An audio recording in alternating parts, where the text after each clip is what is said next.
দীর্ঘ এক রাত বাস যাত্রার পর আমি ঢাকা নামক গোলকধাঁধার শহরে এসে পৌঁছালাম। বাস থেকে নেমে স্টেশনের পাশে একটা চায়ের দোকানে গিয়ে বসলাম। দোকানদারকে বললাম, চাচা 1 কাপ চা দেন তো। দোকানদার 1 কাপ রং চা দিল। আমি চায়ে চুমুক দিতে দিতে দোকানদারকে বললাম, চাচা, থাকার জন্য আশেপাশে কি কোনো বাসা ভাড়া পাওয়া যাবে? শহরে নতুন আইছেন নাকি? হ্যাঁ। বিয়া করছেন? হ্যাঁ, পড়ালেখা করছি। বিয়ের এখন অনেক দেরি আছে। কেন? তাহলে মশাই, বাসা ভাড়া পাইতে বহুত কষ্ট হইব। ঢাকা শহরে ব্যাচেলার গো, কেউ বাসা ভাড়া দিবার চায় না। কেন? কেন আবার? যুগ জামানা ভালো না। কেডা কোন আকাম কুকাম কইরা বসে, তার কোনো ভরসা আছে? ভরসা নাই। চাচা, আপনি একটু ব্যবস্থা করে দিন না প্লিজ। আমি তো আপনার ছেলের বয়সী। একটা বাসা ভাড়া করে দিন প্লিজ। আমি এখানকার কাউকে চিনি না যে তার কাছে সাহায্য চাইব। তাছাড়া আমার এখানে কেউই নেই, কোনো আত্মীয় স্বজনও নেই যে তাদের কাছে গিয়ে উঠবো। বাবা, আমি বাসা কই পামু? তাছাড়া আমার জানা মতে আশেপাশে বাসা ভাড়া পাওন যায় না। তুমি অন্য কোন হানে দেখো।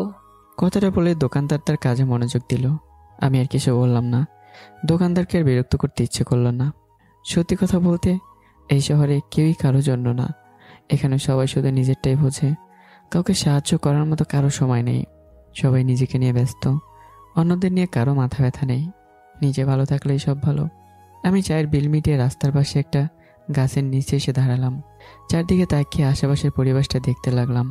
চারপাশে কি বড় বড় সব দালান কোঠা, কি বিশাল বাড়ি। বাড়ির চারদিকে খুব সুন্দর ফুলের গাছ, দেখতেই চোখ জুড়িয়ে যায়। আমি আশেপাশে কিছুক্ষণ তাকাতে তাকাতে হাঁটতে লাগলাম। এই ইট পাথরের শহরে যেভাবেই হোক একটা থাকার জায়গা খুঁজতেই হবে। যদি আজকে বাবা মা বেঁচে থাকতো তাহলে হয়তো বা এই দিনটা দেখতে হতো না। হঠাৎ পকেটে থাকা ফোনটা বেজে উঠল। ফোন বের করে দিকে চাচি কল দিয়েছে। আমি রিসিভ করে ফোন কানে ধরলাম। হ্যালো চাচি। বাবা, কেমন আছিস? ভালো আছি, তুমি? আর ভালো থাকা। তুই চলে যাওয়ার পর থেকে বাড়িটা একদম ফাঁকা হয়ে গেছে, কিছু ভালো লাগছে না। চাচি, তুমি মন খারাপ করো না তো, আস্তে আস্তে সব ঠিক হয়ে যাবে। তা তুই ঠিকভাবে পৌঁছেছিস তো? হ্যাঁ চাচি। খেয়েছিস সকালে? হ্যাঁ খেয়েছি, তুমি? আমিও। বাড়ি ভাড়া পেয়েছিস? এখনো পাইনি, তবে পেয়ে যাব। তুমি কোনো চিন্তা করো না। হুম। চাচা কোথায়? চাচাকে একটু ফোনটা দাও তো, কথা বলি। তোর চাচা তো বাড়িতে নেই। কেন, কোথায় গেছে? একটু বাজারে গেছে। ও। হুম। চাচি এখন তাহলে রাখছি, পরে কথা বলবো, ঠিক আছে? আচ্ছা রাখ, আর শোন, সাবধানে থাকিস। আচ্ছা চাচি। তারপর আমি কল কেটে দিয়ে আবারও হাঁটতে লাগলাম। প্রায় সন্ধ্যা ঘনিয়ে এলো, কিন্তু আমি এখনো থাকার মতো কোনো বাসা খুঁজে পেলাম না। সকাল থেকে শুধু হেঁটেই যাচ্ছি। যার কাছে বাসা ভাড়া চাই সে ফিরিয়ে দিচ্ছে। সবার একটাই কথা, ব্যাচেলরদের জন্য কোনো বাসা ভাড়া নেই। এদের কথা শুনে মনে হয় ব্যাচেলররা মানুষ না, এরা সব এলিয়েন, ভিন গ্রহের প্রাণী। আর এই শহরে শুধু বিবাহিত নারী পুরুষই থাকতে পারবে। ও হ্যাঁ, এত কথার মাঝে আমার পরিচয়টাই তো দিতে ভুলে গেছি। আমি শাহিন আলম। ঢাকা নামক ব্যস্ত শহরে এসেছি পড়াশোনা করতে, আর পেটের দায়ে। সত্যি কথা বলতে পেটের দায়ে আসা।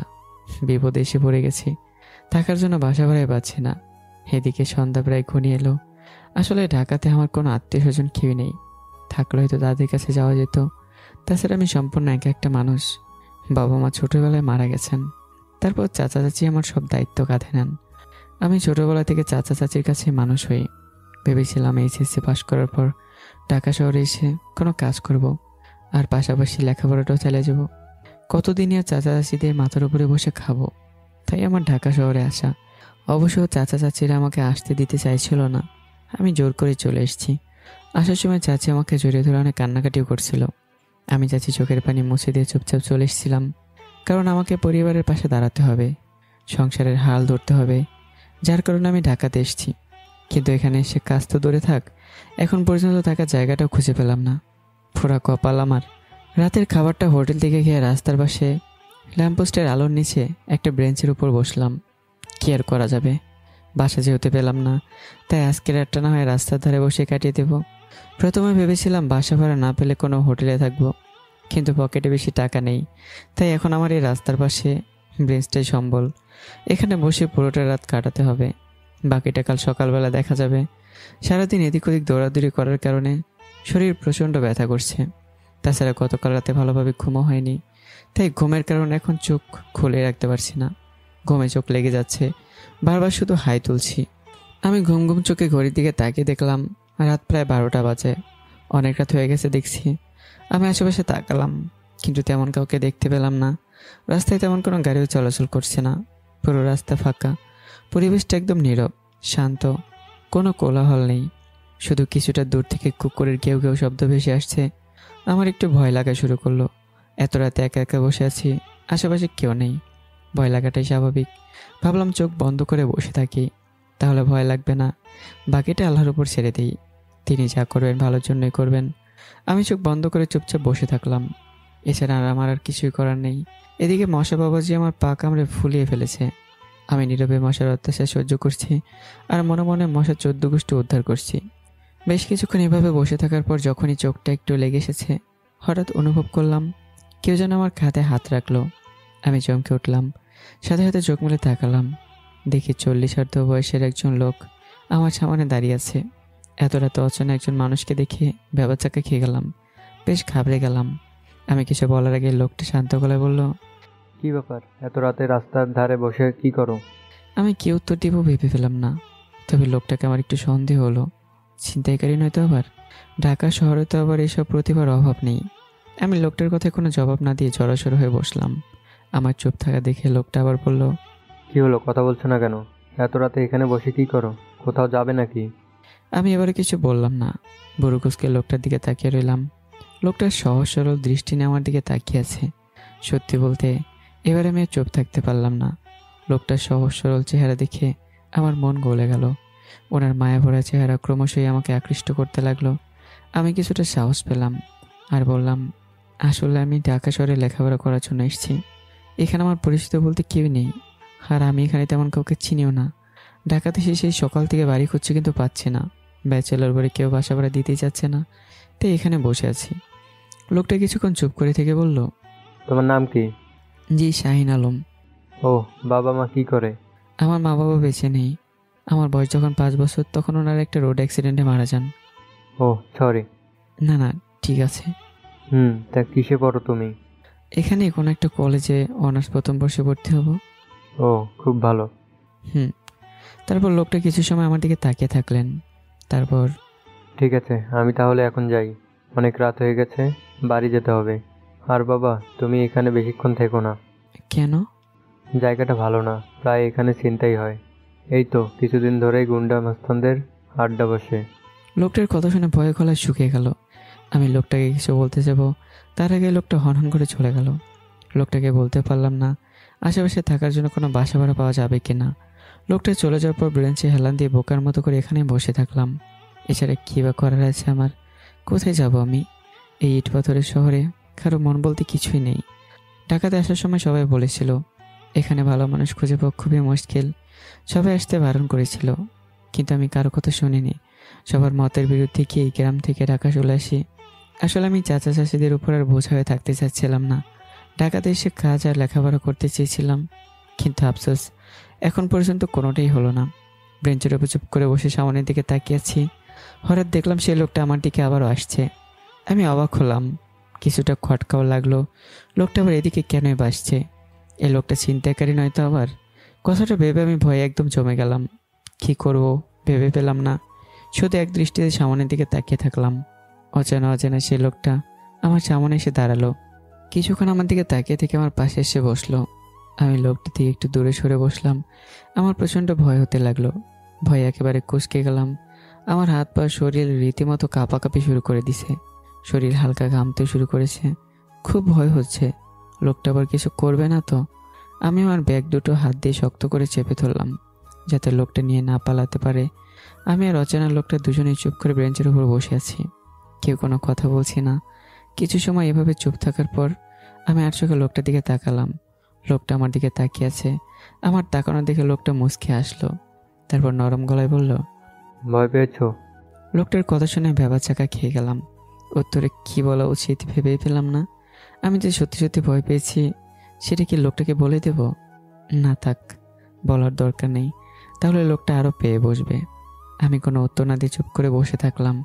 লোকটা আবারও বলল, আচ্ছা, আমাকে দেখে কি তোমার ছিনতাইকারী মনে হয়? এবার লোকটার কথা শুনে আমি বড়সড় একটা ঢোক খেলাম। লোকটি কি বলতে যাচ্ছে বা করতে যাচ্ছে কিছুই বুঝতে পারছি না। আমি ওকে সাহস নিয়ে বললাম, না না, তা কেন মনে হবে? তাহলে ভয় পাচ্ছ কেন? খুবই ভয় পাচ্ছি, আমি তো একদমই ঠিক আছি। কিন্তু তোমার চোখ মুখ যে বলছে তুমি আমাকে দেখে ভয় পাচ্ছ। লোকটার কথা শুনে ঘাবড়ে গেলাম। উনি কি মুখ দেখে সব বলে দিতে পারেন নাকি? আজব ব্যাপার। আমি কিছুক্ষণ লোকটার দিকে তাকিয়ে থেকে আমতা আমতা করে বললাম, সেরকম কিছু না, আসলে একা একা বসে আছি তো, তাই একটু ভয় লাগছে, তাছাড়া কিছু না। আমার কথা শুনে লোকটা হাসলো। আমি অবাক হয়ে তার দিকে তাকালাম। ওনার হাসির কারণ খুঁজে পেলাম না। লোকটা কিছুক্ষণ শরীর দুলিয়ে হাসার পর বললেন, থাক, আর মিথ্যা বলতে হবে না। আমি জানি তুমি আমাকে দেখে ভয় পাচ্ছ। ভাবছো আমি হয়তো কোনো ছিনতাইকারী, তাই না? তোমার ক্ষতি করব। আমি কোনো কথা না বলে শুধু মাথা নাড়ালাম। লোকটা আবারও হাসতে লাগলো। আমি অবাক হয়ে তার হাসি দেখতে লাগলাম। মনে মনে ভাবলাম, লোকটা পাগল নাকি? বিনা কারণে শুধু হেসে যাচ্ছে। লোকটা কোনো মতে হাসি থামিয়ে বললেন, দেখো বাবা, তুমি আমাকে যেমনটা ভাবছো আমি তেমন মানুষ নই। আমি মোটেও ছিনতাইকারী কিংবা খারাপ মানুষ না। কথাগুলো বলে লোকটা আবারও থামলেন। আমি ওনার দিকে এক দৃষ্টিতে তাকিয়ে রইলাম। ওনার চেহারায় একটা অজানা মায়া ফুটে উঠেছে। খুব কম মানুষের চেহারায় এমন মায়া ফুটে ওঠে। না জানি কেন আমার লোকটাকে খুব কাছের কেউ একজন বলে মনে হচ্ছে। মনে হলো লোকটা আমার খুব আপনজন। আমার চুপ থাকা দেখে লোকটা আবারও বলতে শুরু করলেন। তুমি হয়তো ভাবছো আমি চলে গিয়ে আবার ফিরে এলাম কেন। আমি জবাবে মাথা নাড়িয়ে হ্যাঁ সূচক উত্তর দিলাম। লোকটা বললেন, আসলে আমি তোমাকে একটা কথা বলার জন্য এসেছি। কি কথা? আমার বাড়িতে ছোট একটা রুম ফাঁকা আছে, একজন মানুষ খুব ভালোভাবে থাকতে পারবে। তুমি যদি চাও তাহলে সেখানে থাকতে পারো, তবে আমার একটা শর্ত আছে। লোকটার কথা শুনে আমি সাথে সাথে বসা থেকে উঠে দাঁড়ালাম। কি বলছেন উনি? আমার তো ওনার কথা বিশ্বাসই হচ্ছে না। আমি উচ্ছ্বসিত গলায় লোকটাকে বললাম, কি বলেন? আবার বলেন তো। বললাম আমার বাড়িতে ছোট একটা রুম ফাঁকা আছে, তুমি চাইলে সেখানে থাকতে পারো। লোকটার কথা শুনে একটু স্বস্তির নিঃশ্বাস ফেললাম। যাক, অবশেষে তাহলে একটা থাকার জায়গার সন্ধান পেলাম। আমি খুশিতে গদগদ হয়ে লোকটাকে বললাম, সত্যি? আপনি সত্যি বলছেন আপনার বাড়িতে রুম ফাঁকা আছে? লোকটা সামান্য হেসে উত্তর দিলেন, হ্যাঁ সত্যি। তাহলে চলুন। এত রাতে এখানে থাকতে আমার মোটেও ভালো লাগছে না, তাড়াতাড়ি চলুন প্লিজ। আগে তোমার সার্টিফিকেট আর জাতীয় পরিচয়পত্র দেখাও। জি, দেখাচ্ছি। আমি ব্যাগ থেকে সার্টিফিকেট আর জাতীয় পরিচয়পত্র বের করে লোকটাকে দেখালাম। লোকটা সব দেখে বললেন, ঠিক আছে, চলো এখন। আমি একটা ব্যাগ কাঁধে আর অন্যটা হাতে নিয়ে লোকটার সাথে হাঁটতে লাগলাম। হাঁটতে হাঁটতে লোকটা বললেন, শোনো বাবা, আমার নাম হচ্ছে হাসান আলী। তুমি আমাকে এখন থেকে আঙ্কেল বলে ডাকবে, ঠিক আছে? আচ্ছা, ডাকবো। হুম। আমরা দুজনে আবার হাঁটতে লাগলাম। হঠাৎ আমার মনে পড়লো, আরে আঙ্কেল তো ওনার বাড়িতে থাকতে হলে একটা শর্ত দিয়েছেন, কিন্তু কি সেটা উনি তো বললেন না।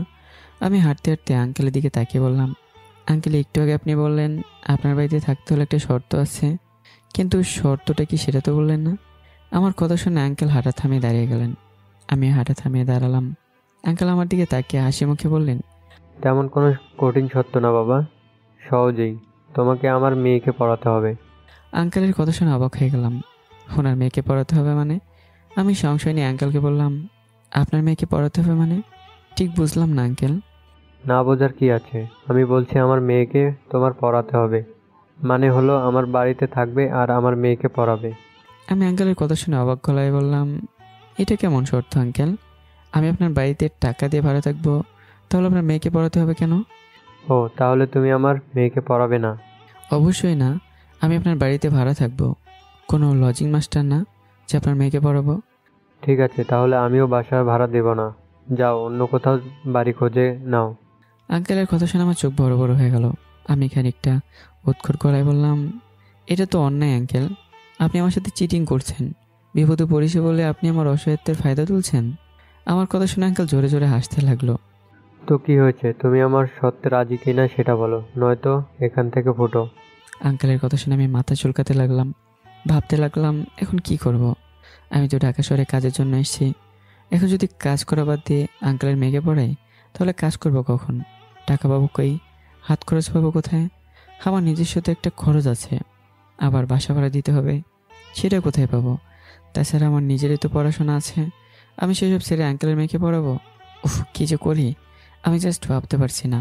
এদিকে আবার আঙ্কেলের মেয়েকে না পড়ালে বাসা ভাড়া দেবে না। এত রাতে আমার অন্য কোথাও যাবার জায়গাও নেই।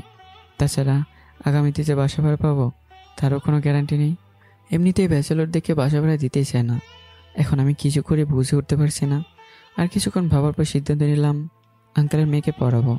এছাড়া আর কোনো উপায় নেই। আমি নিশ্চিত এই বাড়িটা ভাড়া না পেলে আর অন্য কোথাও বাসা খুঁজে পেতে প্রচুর সমস্যা হবে, আবার নাও পেতে পারি। তাই ভালোই ভালোই আঙ্কেলের শর্তটা মেনে নেওয়াই বুদ্ধিমানের কাজ হবে। এছাড়া আমার কিছুই করার নেই, বাকিটা পরে দেখা যাবে। আমি কিছুক্ষণ চুপ করে থেকে মুখ ভার করে আঙ্কেলকে বললাম, ঠিক আছে আঙ্কেল, আমি রাজি আছি, আপনার মেয়েকে আমি পড়াবো। আমার কথা শুনে আঙ্কেল খুব খুশি হলেন। আমি ওনার মুখ দেখে সেটা বেশি বুঝতে পারলাম। আঙ্কেল আমার কাঁধে হাত রেখে বললেন, এই তো গুড বয়। হ্যাঁ তা আঙ্কেল, আপনার মেয়ে এবার কিসে পড়ে? Inter first year. আমার মনটা খারাপ হয়ে গেল। আমি ভেবেছিলাম আঙ্কেলের মেয়ে হয়তো বা ছোটো, খুব জোর ক্লাস 5-6-এ পড়ে হয়তো। কিন্তু এখন তো দেখছি আঙ্কেলের মেয়ে প্রায় আমার সমবয়সী, আমার থেকে 2 বছরের ছোট। আমি এত বড় একটা মেয়েকে পড়াবো? না, পড়ানো নিয়ে আমার কোনো আপত্তি নেই। আমি যে পড়াতে পারবো না সেরকম কোনো বিষয় না, কারণ এর আগে আমি অনেক টিউশনি করিয়েছি। গ্রামে থাকাকালে আমি টিউশনি করে নিজের পড়ালেখার খরচ চালিয়েছি। তবে যাদেরকে পড়িয়েছি তারা সবাই প্রায় ছেলে আর কম বয়সী। আমি ভুল করেও কোনো মেয়েকে পড়াতাম না, আর যদি বা পড়াতাম তাহলে শুধু ছোট ছোট মেয়েদের। কারণ একটাই, আমি মেয়েদের প্রচণ্ড রকমের ভয় পাই, সেই ছোটোবেলা থেকেই, জানি না কেন। তবে আমার যতটুকু মনে পড়ে স্কুলের ম্যাডাম থেকেই মেয়েদের প্রতি আমার ভয় লাগা শুরু। ছোটোবেলায় স্কুলের ম্যাডামের কাছে একবার প্রচণ্ড মার খেয়েছিলাম। ম্যাডামের একমাত্র মেয়েকে প্রেম প্রস্তাব দেওয়ার কারণে 10টা বেতের বাড়ি আমার ডান হাতে পড়েছিল। মার খেয়ে সেই রাতে আমার হাড় কাঁপানো জ্বর আসে। খবর পেয়ে ম্যাডাম সকালবেলা ভোরে আমাদের বাড়িতে এসে হাজির। আমার মাথায় জলপট্টি দিতে দিতে ম্যাডাম সেদিন বলেছিল, চিন্তা করিস না, তোকেই আমার জামাই করব। তুই প্লিজ তাড়াতাড়ি সুস্থ হয়ে যা। আশ্চর্যের বিষয়ে তারপর দিনে আমি সুস্থ হয়ে উঠি, কিন্তু ভুল করে আবার ম্যাডাম কিংবা ওনার মেয়ের সাথে যোগাযোগই রাখিনি। আমি স্কুল ছেড়ে দিই, অন্য স্কুলে ভর্তি হই। মূলত সেই ঘটনার পর থেকে মেয়েদের প্রতি আমার ভয় লাগা শুরু। মেয়েদের দেখলে আমি সব গুলিয়ে ফেলি, তাদের সাথে ঠিক করে কথা বলতে পারি না। আমার হাঁটু কাঁপে, যে কারণে মেয়েদেরকে আমি একটু কম সহ্য করতে পারি। ভুল করে তাদের ধারে কাছেও আমি যাই না, সবসময় দূরে দূরে থাকি। কিন্তু এখানে এসে দেখছি সেই মেয়ে মানুষকে আমার পড়াতে হবে, যাদেরকে আমি এত ভয় পাই। সত্যি পোড়া কপাল আমার। আমি হতাশ হয়ে আঙ্কেলকে বললাম, আঙ্কেল, আপনার মেয়েকে না পড়ালে হয় না? আপনি অন্য যে কোনো শর্ত দেন, আমি তো অক্ষর অক্ষরে পালন করব, প্লিজ। কেন, কি সমস্যা? তুমি না এইমাত্র বললে আমার মেয়েকে পড়াবে, তাহলে এখন কি হলো? আসলে আঙ্কেল, আপনার মেয়ে তো অনেক বড়, প্রায় আমার সমবয়সী। আমি তাকে কিভাবে পড়াবো? তখন আঙ্কেল বলল, কে বললো সমবয়সী? তুমি তোমার মেয়ে থেকে 2 বছর সিনিয়র। আর তাছাড়া তুমি লেখাপড়া অনেক ভালো, আমি তোমার সার্টিফিকেট দেখলাম, অনেক ভালো রেজাল্ট করেছো তুমি। তাহলে তোমার থেকে জুনিয়র একটা মেয়েকে পড়াতে সমস্যা কোথায়? সেরকম কিছু না আঙ্কেল, আসলে আমার কথাটা বলে শেষ করার আগে আঙ্কেল হাতের ইশারায় আমাকে থামিয়ে দিলেন। বুঝতে পেরেছি, টাকা লাগবে তো, সমস্যা নেই, আমি বেতন দেব। তুমি শুধু আমার বাড়িতে থাকবে, খাবে, আর আমার মেয়েকে ভালোভাবে পড়াবে। তোমাকে বাড়ির কোনো কাজ করতে হবে না, বাড়ি ভাড়াও দিতে হবে না। উল্টো আমি তোমাকে মাসে মাসে বেতন দেব। আঙ্কেলের কথা শুনে খুশিতে আমার জ্ঞান হারাবার উপক্রম। এতে দেখি মেঘনা চাইতেই জল। এমন সুবর্ণ সুযোগ কেবল গাধারাই হাতছাড়া করবে। আর আমি নিঃসন্দেহে কোনো গাধা নই, যেমন প্রস্তাব ফিরিয়ে দেব। আমি আহ্লাদে আটখানা হয়ে আঙ্কেলকে বললাম, ঠিক আছে আঙ্কেল, আমি আপনার মেয়েকে পড়াবো।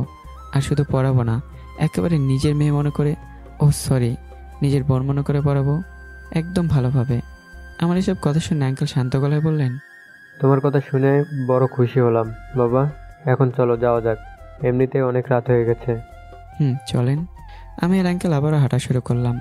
হাঁটতে হাঁটতে ঘড়ির দিকে তাকিয়ে দেখি 12টা 45 বাজে।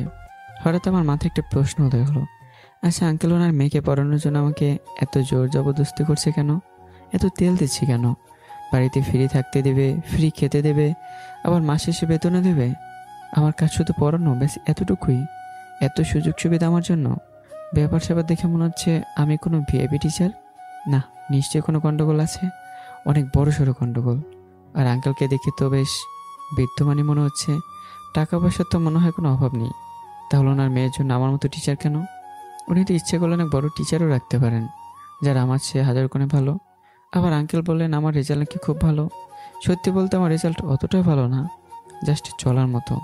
কিন্তু আঙ্কেল আমার সম্পর্কে কত কিছুই না বাড়িয়ে বললেন, আমার সুনাম করলেন, অথচ আমি এসবের যোগ্যই নই। মানছি আমি ভালো ছাত্র, কিন্তু তাই বলে এতটাও নয়। তাছাড়া আঙ্কেল তো আমাকে ভালোভাবে চিনেনও না। আজকে ওনার সাথে আমার প্রথম দেখা। তাহলে প্রথম দেখায় কেউ কী করে একজন অচেনা মানুষের কাছে তার একমাত্র মেয়েকে পড়ানোর জন্য অনুরোধ করে? আজব ব্যাপার। না না, আঙ্কেল যদি আমাকে আগে থেকে চিনতেন আর ওনার মেয়েকে পড়াতে বলতেন তাহলে মেনে নেওয়া যেত। কিন্তু এখন বিষয়টা অন্যরকম। আমি তো আঙ্কেলকে চিনি না, আর আঙ্কেল আমাকে চেনে না।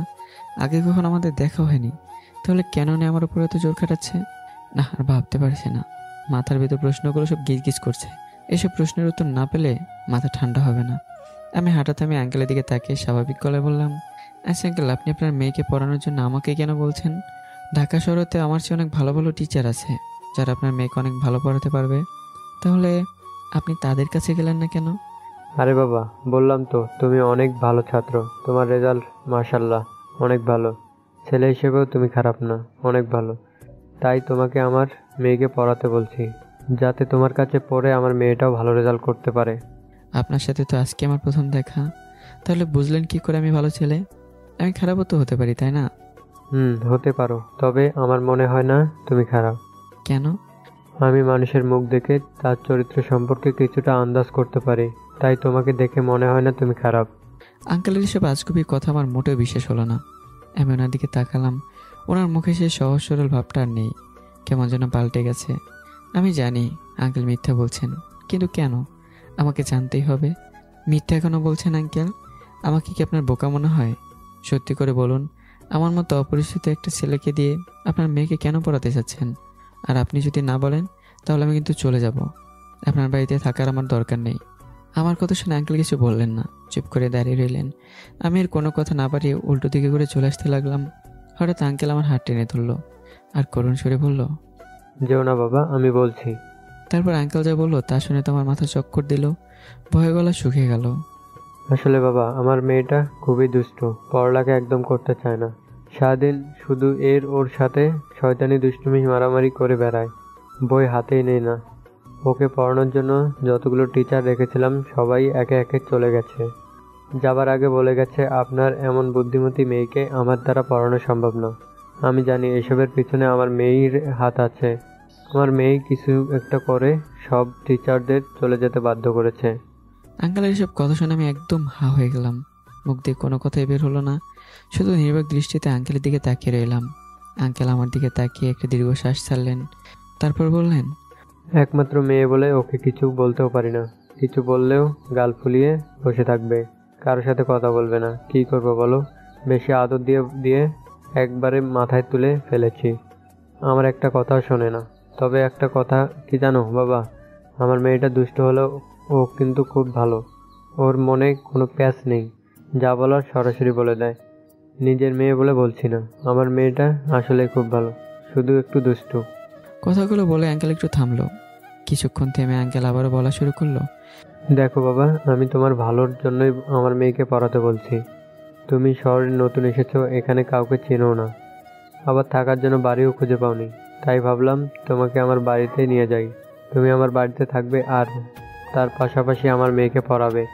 এখন বলো তোমার কি মত? সিদ্ধান্ত তোমার হাতে। যদি আমার মেয়েকে পড়াও তাহলে তোমারই লাভ, ভেবে দেখো। আমি আঙ্কেলের সব কথা শুনে চিন্তায় পড়ে গেলাম। এখন কি করব? আঙ্কেলের দুষ্টু মেয়েকে পড়াবো নাকি মানা করে উল্টো পথে হাঁটা ধরবো? আমি কোনো উত্তর খুঁজে পেলাম না। প্রথমে ভেবেছিলাম মেয়েটাকে পড়াবো, কিন্তু যখন শুনলাম মেয়েটা দুষ্ট ফাজিল শয়তান, তখন থেকে পড়ানোর মন উঠে গেছে। মনে মনে চিন্তা করলাম, না জানি আগে টিচারগুলোর সাথে মেয়েটা কি করেছে, সেসব যদি আমার সাথে করে তখন কি হবে? আমি তো এমনিতে আবার মেয়েদের ভয় পাই। ধুর, কী যে করি এখন! এসব ভাবতে ভাবতেই আমার মাথার চুল উঠে যাবে দেখছি।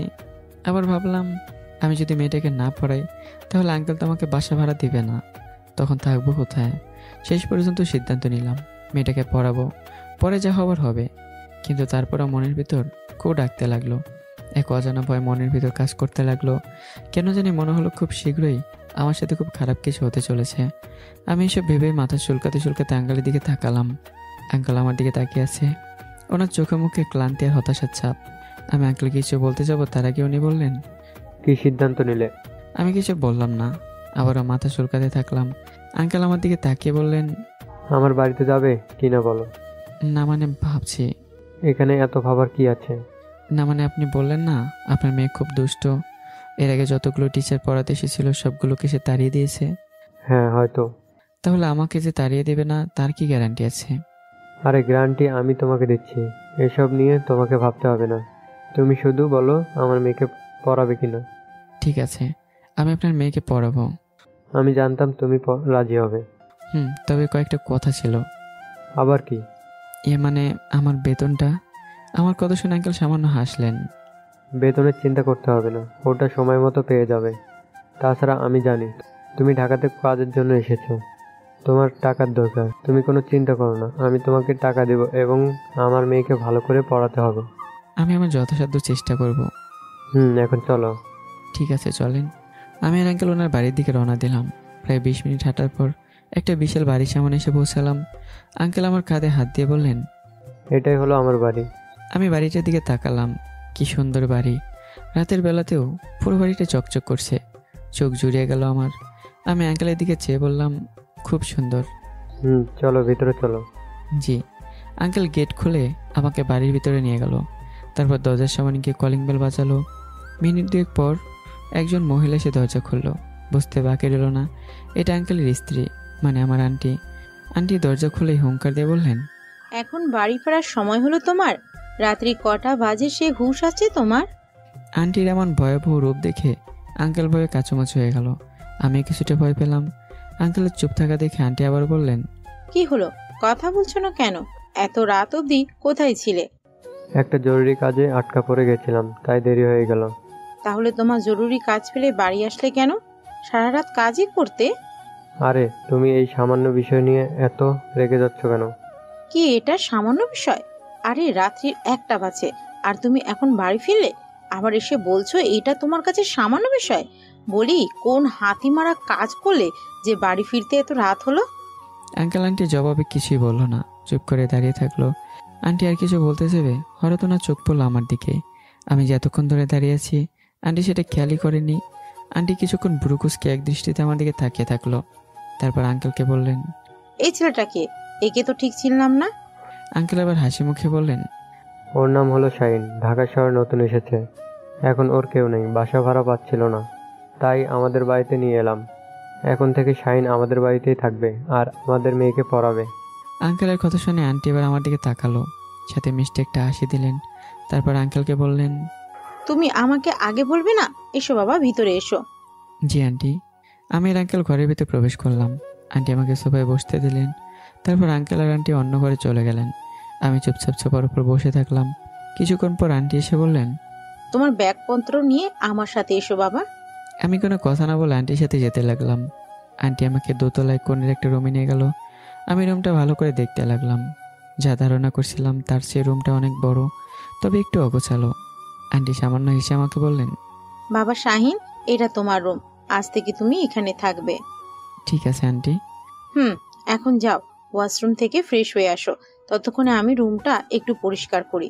আসলে অনেক দিন ধরে রুমটাতে কেউ থাকে না তো, তাই ময়লা জমে গেছে, অগোছালো দেখাচ্ছে। সময়ের অভাবে পরিষ্কারও করা হয় না। তাছাড়া আমি জানতামও না যে তুমি আসবে। জানলে আগে থেকে সব পরিষ্কার পরিচ্ছন্ন করে রাখতাম। সমস্যা নেই আন্টি, আমি থাকতে পারবো। কথাটা বলে আমি ওয়াশরুমে ফ্রেশ হতে গেলাম। ফ্রেশ এসে দেখি আন্টি বিছানা ঠিক করছে। আমি কিছু না বলে পাশের একটা চেয়ারের উপর বসলাম। আন্টি বিছানা ঠিক করতে করতে বললেন, তা বাবা, তোমার মা বাবা কি করে? আন্টির কথা শুনে আমি মুখ ভার করলাম। আমার মা বাবা বেঁচে নেই আন্টি। আমার বয়স যখন 5 বছর তখন ওনারা মারা গেছেন। ও সরি, আমি আসলে বুঝতে পারিনি। তোমাকে মনে হয় কষ্ট দিয়ে ফেললাম। না না আন্টি, কষ্টের কি আছে, আল্লাহ যা করে ভালোর জন্যই করে। ঠিক বলেছ। কথাটা বলে আন্টি এবার ওনার কাজে মন দিলেন, মানে বিছানা ঠিক করতে লাগলেন। বিছানা ঠিক করে শেষ করে আন্টি বললেন, বাবা, তুমি কাপড় পাল্টে নিচে আসো, আমি খাবার দিচ্ছি। না না আন্টি, এখন আর কিছু খাবো না। সে কি বাবা, খাবে না কেন? আমি রাতের খাবার বাইরে খেয়েছি, পেট ভরা আছে। তাছাড়া এত রাতে খেতেও ইচ্ছে করছে না। সারাদিন অনেক ধকল গেছে তো, ঘুম পাচ্ছে খুব। ও ঠিক আছে বাবা, তুমি তাহলে ঘুমাও, আমি যাই। আচ্ছা আন্টি। তারপর আন্টি চলে গেল। আন্টি চলে যেতেই আমি বিছানায় গায়ে দিলাম। সারাদিন অনেক দৌড়াদৌড়ি করতে হয়েছে, প্রচুর ধকল গেছে শরীরের ওপর। শরীরটা কেমন জানি ম্যাচ ম্যাচ করছে। আমি চোখ বন্ধ করতে ঘুমের রাজ্যে হারিয়ে গেলাম। সকালবেলা ঘুম ভাঙলো অনেক দেরিতে। চোখ কষলে ঘড়ির দিকে তাকে দেখি 8:35 বাজে। আমি শোয়া থেকে উঠে জানালার পাশে গিয়ে দাঁড়ালাম। জানালার পর্দা সরাতেই সকালের মিষ্টি রোদের আলো মুখে এসে পড়ল। আমি চোখ বন্ধ করে মিষ্টি রোদের আলো গায়ে মাখাতে লাগলাম। কিছুক্ষণ রোদ্র স্নান করার পর ওয়াশরুমে ফ্রেশ হতে গেলাম। ফ্রেশ হয়ে হাইট তুলতে তুলতে নিচে নামলাম। নিচে এসে দেখি কেউ নেই, শুধু রান্নাঘর থেকে টুকটাক শব্দ শুনতে পেলাম। বুঝতে পারলাম আন্টি রান্না করছে। ভাবলাম একা একা বসে না থেকে বাড়িটি একটু ঘুরে দেখি। আমি কিছুক্ষণ এদিক ওদিক তাকিয়ে হাঁটতে হাঁটতে ছাদে গেলাম। ছাদে গিয়ে তো একদম হা হয়ে গেলাম। কি সুন্দর ফুলের গাছ, চারদিকে ফুলের গন্ধে মৌ মৌ করছে। আমি চোখ বন্ধ করে ফুলের সুবাস নিতে লাগলাম। হঠাৎ কারা যেন চেঁচামেচি শুরু করলো। আমি চমকে উঠলাম। চিৎকার চেঁচামেচিগুলো সব নিচ থেকে আসছিল। কারা চিৎকার করছে সেটা দেখার জন্য আমি ধীরে ধীরে একটু সামনের দিকে এগিয়ে গেলাম। ছাদের রেলিং ঘেঁষে দাঁড়ালাম। নিচে তাকিয়ে দেখলাম ছোট ছোট বাচ্চারা বাড়ির ভিতর ক্রিকেট খেলছে। দেখলাম তাদের মধ্যে একটা বড় মেয়েও আছে। মেয়েটার বয়স আনুমানিক 17 থেকে 18 হবে। সেই বড় মেয়েটা ব্যাটিং করছে আর ছোট বাচ্চাগুলো বল করছে। ছোট বাচ্চাদের আস্তে আস্তে বল পেয়ে মেয়েটা ব্যাট দিয়ে জোরে জোরে মারছে আর ছোট ছোট বাচ্চাগুলো দৌড়ে বলটা কুড়িয়ে আনছে। হঠাৎ মেয়েটা আউট হয়ে গেল, কিন্তু মেয়েটা সেটা মানতে নারাজ। সে উল্টো ভাব দেখিয়ে বলছে ওটা নাকি নো বল ছিল। এদিকে ছোট বাচ্চাগুলোও কম না, ওরাও জোর গলায় আউট আউট বলে চিল্লাচ্ছে। এবার মেয়েটা দিল এক ধমকে সবাই চুপ, একেবারে ফিন পাতন নীরবতা। মেয়েটা ধমক দিয়ে চিৎকার করে বলল, বেশি আউট আউট করলে ব্যাট ভেঙে গুঁড়ো গুঁড়ো করে দিব, চুপচাপ বল কর। আমি মেয়েটার এমন কর্মকাণ্ড দেখে হাসতে লাগলাম। কি শয়তান মেরে বাবা, ছোট বাচ্চাগুলোর সাথে এভাবে চিটিং করলো। একে বলে জোরজার মৌলুকদার। এদিকে ছোট বাচ্চাগুলোর কোনো উপায় না পেয়ে হার মানলো। ওরা চুপচাপ বল করতেই লাগলো আর মেয়েটা ব্যাটিং করছে। ব্যাট করতে করতে হঠাৎ মেয়েটার চোখ আমার দিকে পড়লো। আমি ভেবাচাকা খেয়ে গেলাম, খানিকটা ঘাবড়েও গেলাম। আমি সেখানে না দাঁড়িয়ে ছাদের অন্য পাশে গিয়ে দাঁড়ালাম। তারপর গুনগুন করে গান গাইতে লাগলাম। কিছুক্ষণ পর হঠাৎ খেয়াল করলাম আমার পিছে কে যেন দাঁড়িয়েছে। আমি সাথে সাথে পিছনে ঘুরে তাকালাম। দেখলাম যে মেয়েটা একটু আগে নিচে ছোট বাচ্চাদের সাথে ক্রিকেট খেলছিল। মেয়েটা হুট করে এভাবে ছাদে আসাতে চরম অবাক হলাম। একরাশ বিস্ময় নিয়ে মেয়েটার দিকে তাকিয়ে রইলাম। কি সুন্দর দেখতে মেয়েটা, দূর থেকেই বুঝতেই পারিনি। কি সুন্দর সরু বাঁশির মতো নাক, আর সেই নাকের উপর বিন্দু বিন্দু খাম। গায়ের রং দুধে আলতা, লম্বায় আমার কাঁধ বরাবর, পরনে গোলাপি সালোয়ার কামিজ। ইস, কত সুন্দর লাগছে। সকালের মিষ্টি রোদের আলো মেয়েটার সৌন্দর্য যেন আরো কয়েকগুণ বাড়িয়ে দিয়েছে। আমি হা হয়ে মেয়েটার দিকে এক দৃষ্টিতে তাকিয়ে রইলাম। মনে মনে বললাম, এই মেয়েটা এখানে কেন? হঠাৎ মেয়েটা বলল, এই যে মশাই, এভাবে তাকিয়ে আছেন কেন? মুখে মশা ঢুকবে তো। মেয়েটার কথা শুনে থতমত হয়ে গেলাম আর তার দিক থেকে চোখ ফিরিয়ে অন্যদিকে তাকালাম। জোরে জোরে নিঃশ্বাস নিয়ে নিজেকে একটু স্বাভাবিক করার চেষ্টা করলাম। তারপর বললাম, না মানে এমনি দেখছিলাম। এমনি দেখার কি আছে? আগে কখনো মেয়ে দেখেননি? জি দেখছি। তাহলে ওভাবে তাকিয়েছিলেন কেন? কি দেখছিলেন? হ্যাঁ, আমি তাড়াহুড়োয় মুখ ফসকে বলে ফেললাম, আপনাকে। আমার কথা শুনে মেয়েটা চোখ গরম করে তাকালো। হোয়াট? কি বললেন আপনি? কই কি বললাম? এই যে বললেন আমাকে দেখছিলেন। আগে না, আমি অন্যদিকে তাকিয়েছিলাম। আপনাকে কেন দেখবো? ও, না দেখে থাকলেই ভালো। কথাটা বলে মেয়েটা আমার কাছে এগিয়ে আসলো, একদম আমার কাছাকাছি এসে দাঁড়ালো। আমি কিছুটা ঘাবড়ে গেলাম, ভয় পেয়ে কয়েক পা পিছনে দাঁড়ালাম। মেয়েটা আমার আরেকটু কাছে এসে চোখ ফাঁকিয়ে বলে, তা মহাশয়, আপনি কে বলুন তো? আর এই বাড়িতে কি করছেন? আগে তো আপনাকে কখনো দেখিনি। আমি মেয়েটার কথার উত্তর না দিয়ে উল্টো ভাব নিলাম। সেটা যেন আপনি কি করবেন? আপনার কি দরকার? আমার কথা শুনে মেয়েটার চোখ লাল হয়ে আমার দিকে তাকালো। আমার কথা জবাব দেন আগে, কে আপনি? আপনাকে কেন বলবো? আপনি কে? দেখে তো বাড়ির কাজের মেয়ে মনে হচ্ছে। কাজের মেয়ের কাছে তো কৈফিয়ত দিতে হবে কেন? আমি মেয়েটাকে মজা করে কাজের মেয়ে বললাম, কিন্তু কাজের মেয়ে বলাতে মেয়েটা প্রচণ্ড রেগে গেল। রাগে চোখ মুখ লাল করে ফেললো। চোখ দিয়ে মনে হয় আগুনের ফুলকি বের হবে। আমি সেদিকে তোয়াক্কা না করে দুষ্ট একটা হাসি দিলাম। মেয়েটার রাগ যেন আরও কয়েক গুণ বেড়ে গেল, সাথে মেয়েটার সৌন্দর্যও। আমি অবাক হলাম। রেগে গেলে মেয়েটাকে তো দারুণ লাগে, একদম পরীর মতো। এদিকে মেয়েটা আমার দিকে কিছু সময় এক দৃষ্টিতে তাকিয়ে থেকে ভয়ঙ্কর রাগী গলায় বলে, হোয়াট? কি বললেন আপনি? আমি কাজের মেয়ে? তা নয় তো কি। আপনার সাহস হলো কি করে আমাকে কাজের মেয়ে বলার? এখানে সাহসের কি আছে? কাজের মেয়েকে কাজের মেয়ে বলবো না তো কি বলবো? আপনি আবার আমাকে কাজের মেয়ে বললেন? বললাম, কি করবেন? তখন মেয়েটি বলল, দাঁড়ান দেখাচ্ছি মজা। আমাদের বাড়িতে সে আমাকে কাজের মেয়ে বলা? মেয়েটার কথা শুনে যেন আকাশ থেকে পড়লাম। বলে কি, এই মেয়েটার বাড়ি মানে? তাহলে কি এটা আঙ্কেলের মেয়ে, মানে আমার ছাত্রী? কথাটা ভেবে আমার গলা শুকিয়ে গেল, পুরো শরীর শিউরে উঠল। আমি সংশয়ে মেয়েটাকে বললাম, কি বললেন, এটা আপনার বাড়ি? আজ্ঞে হ্যাঁ, দাঁড়ান প্রমাণ দেখাচ্ছি, তারপর আপনাকে মজা দেখাবো। আমাকে কাজের মেয়ে বলা, তাই না? আপনি আমাকে চিনেন না, দেখেন আপনার আমি কি অবস্থা করি। কথাটা শেষ করে মেয়েটা মা মা বলে চিৎকার করতে লাগলো। আমি এদিকে তো ভয়ে একদম জড়সড় হয়ে গেলাম। কি করলাম এটা? মজা করতে গিয়ে মেয়েটাকে রাগিয়ে দিলাম। এখন আমার কি হবে? মেয়েটার ডাক শুনে মিনিট দুয়েক পর দেখলাম আন্টি তাড়াহুড়ো করে ছাদে আসলো। বিরক্তির সুরে মেয়েটার দিকে তাকিয়ে বলল, কি হয়েছে, ডাকছিস কেন? মেয়েটা আমার দিকে ইশারা করে আন্টিকে বলল, মা, এই ছেলেটা কে আর আমাদের বাড়িতে কি করছে? মেয়েটার কথাটা শুনে আন্টি আমার দিকে একবার তাকালো। ওর নাম শাহিন, গতকাল রাতে আমাদের বাড়িতে এসেছে, এখন থেকে এখানেই থাকবে। আন্টির কথা শুনে মেয়েটা চরম অবাক হলো। আমি তার মুখ দেখে সেটা বুঝে ফেললাম। তারপর অবাক হয়ে বিস্ময় স্বরে আন্টিকে বলল, কি বললে তুমি? এই ছেলেটা আমাদের বাড়িতে থাকবে? হ্যাঁ, কিন্তু কেন? তোকে পড়াবে, ও তো টিচার, আজ থেকে আমাদের বাড়িতে থাকবে আর তোকে পড়াবে। হোয়াট? আমাকে পড়াবে? হুম। তা এই ছেলেটাকে কে নিয়ে এসেছে শুনি? তোর বাবা। বাবার কি এসব ছাড়া আর কোনো কাজ কাম নেই নাকি? কেন, ভুল কি করেছে শুনি? অবশ্যই ভুল করেছ। আমাকে পড়ানোর জন্য টিচার রাখতে হবে কেন? আমি কি পড়াশোনা করি না নাকি? কত যে পড়িস তা আমার ভালো করে জানা আছে। সারাদিন তো শুধু দুষ্টামি করিস আর এদিক সেদিক টোটো করে ঘুরে বেড়াস, বইটা হাতে নিসই না, কি আর পড়বি? আন্টির এসব কথা শুনে মেয়েটা কিছু বলল না, চুপচাপ দাঁড়িয়ে থাকলো। আমি খেয়াল করলাম মেয়েটার চেহারা কেমন যেন পরিবর্তন হয়ে গেছে। রাগে মেয়েটার চেহারা রক্তবর্ণ ধারণ করেছে। আমি মেয়েটার দিকে একবার আর চোখে তাকিয়ে আবারও চোখ সরিয়ে নিলাম।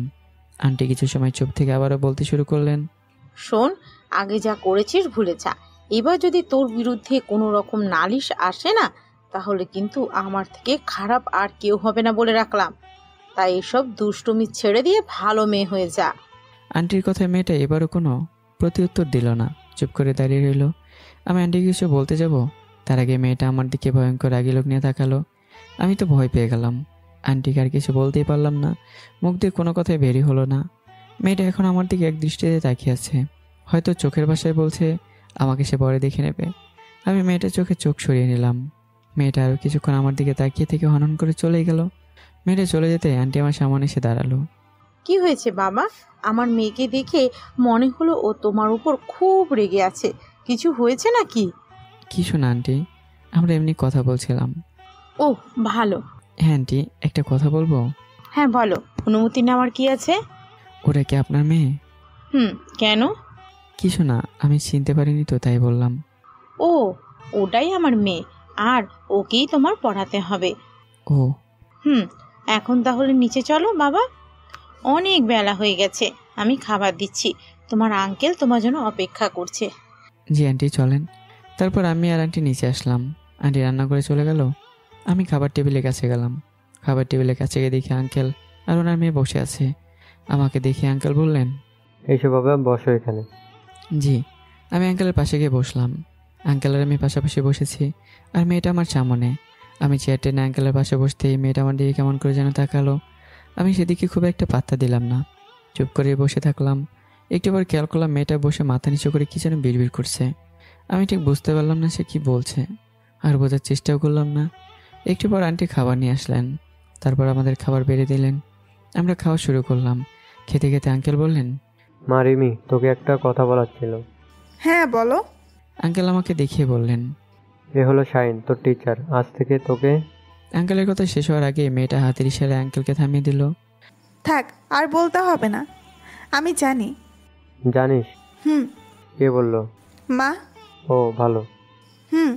তারপর আঙ্কেল আমার দিকে তাকিয়ে একটু হাসলো আর বলল, বাবা শাহিন, আসো তোমাকে পরিচয় করে দেই। এ হলো আমার একমাত্র মেয়ে রিমি, একেই তোমার পড়াতে হবে। জি আঙ্কেল। তারপর আমি সৌজন্যতার খাতিরে রিমি মেয়েটাকে বললাম, হ্যালো মিমি, কেমন আছো? আমার কথায় রিমি কোনো উত্তর দিল না, আমার দিকে তাকালো না পর্যন্ত। সে চুপচাপ মাথা নিচু করে খাবার খেতেই থাকলো।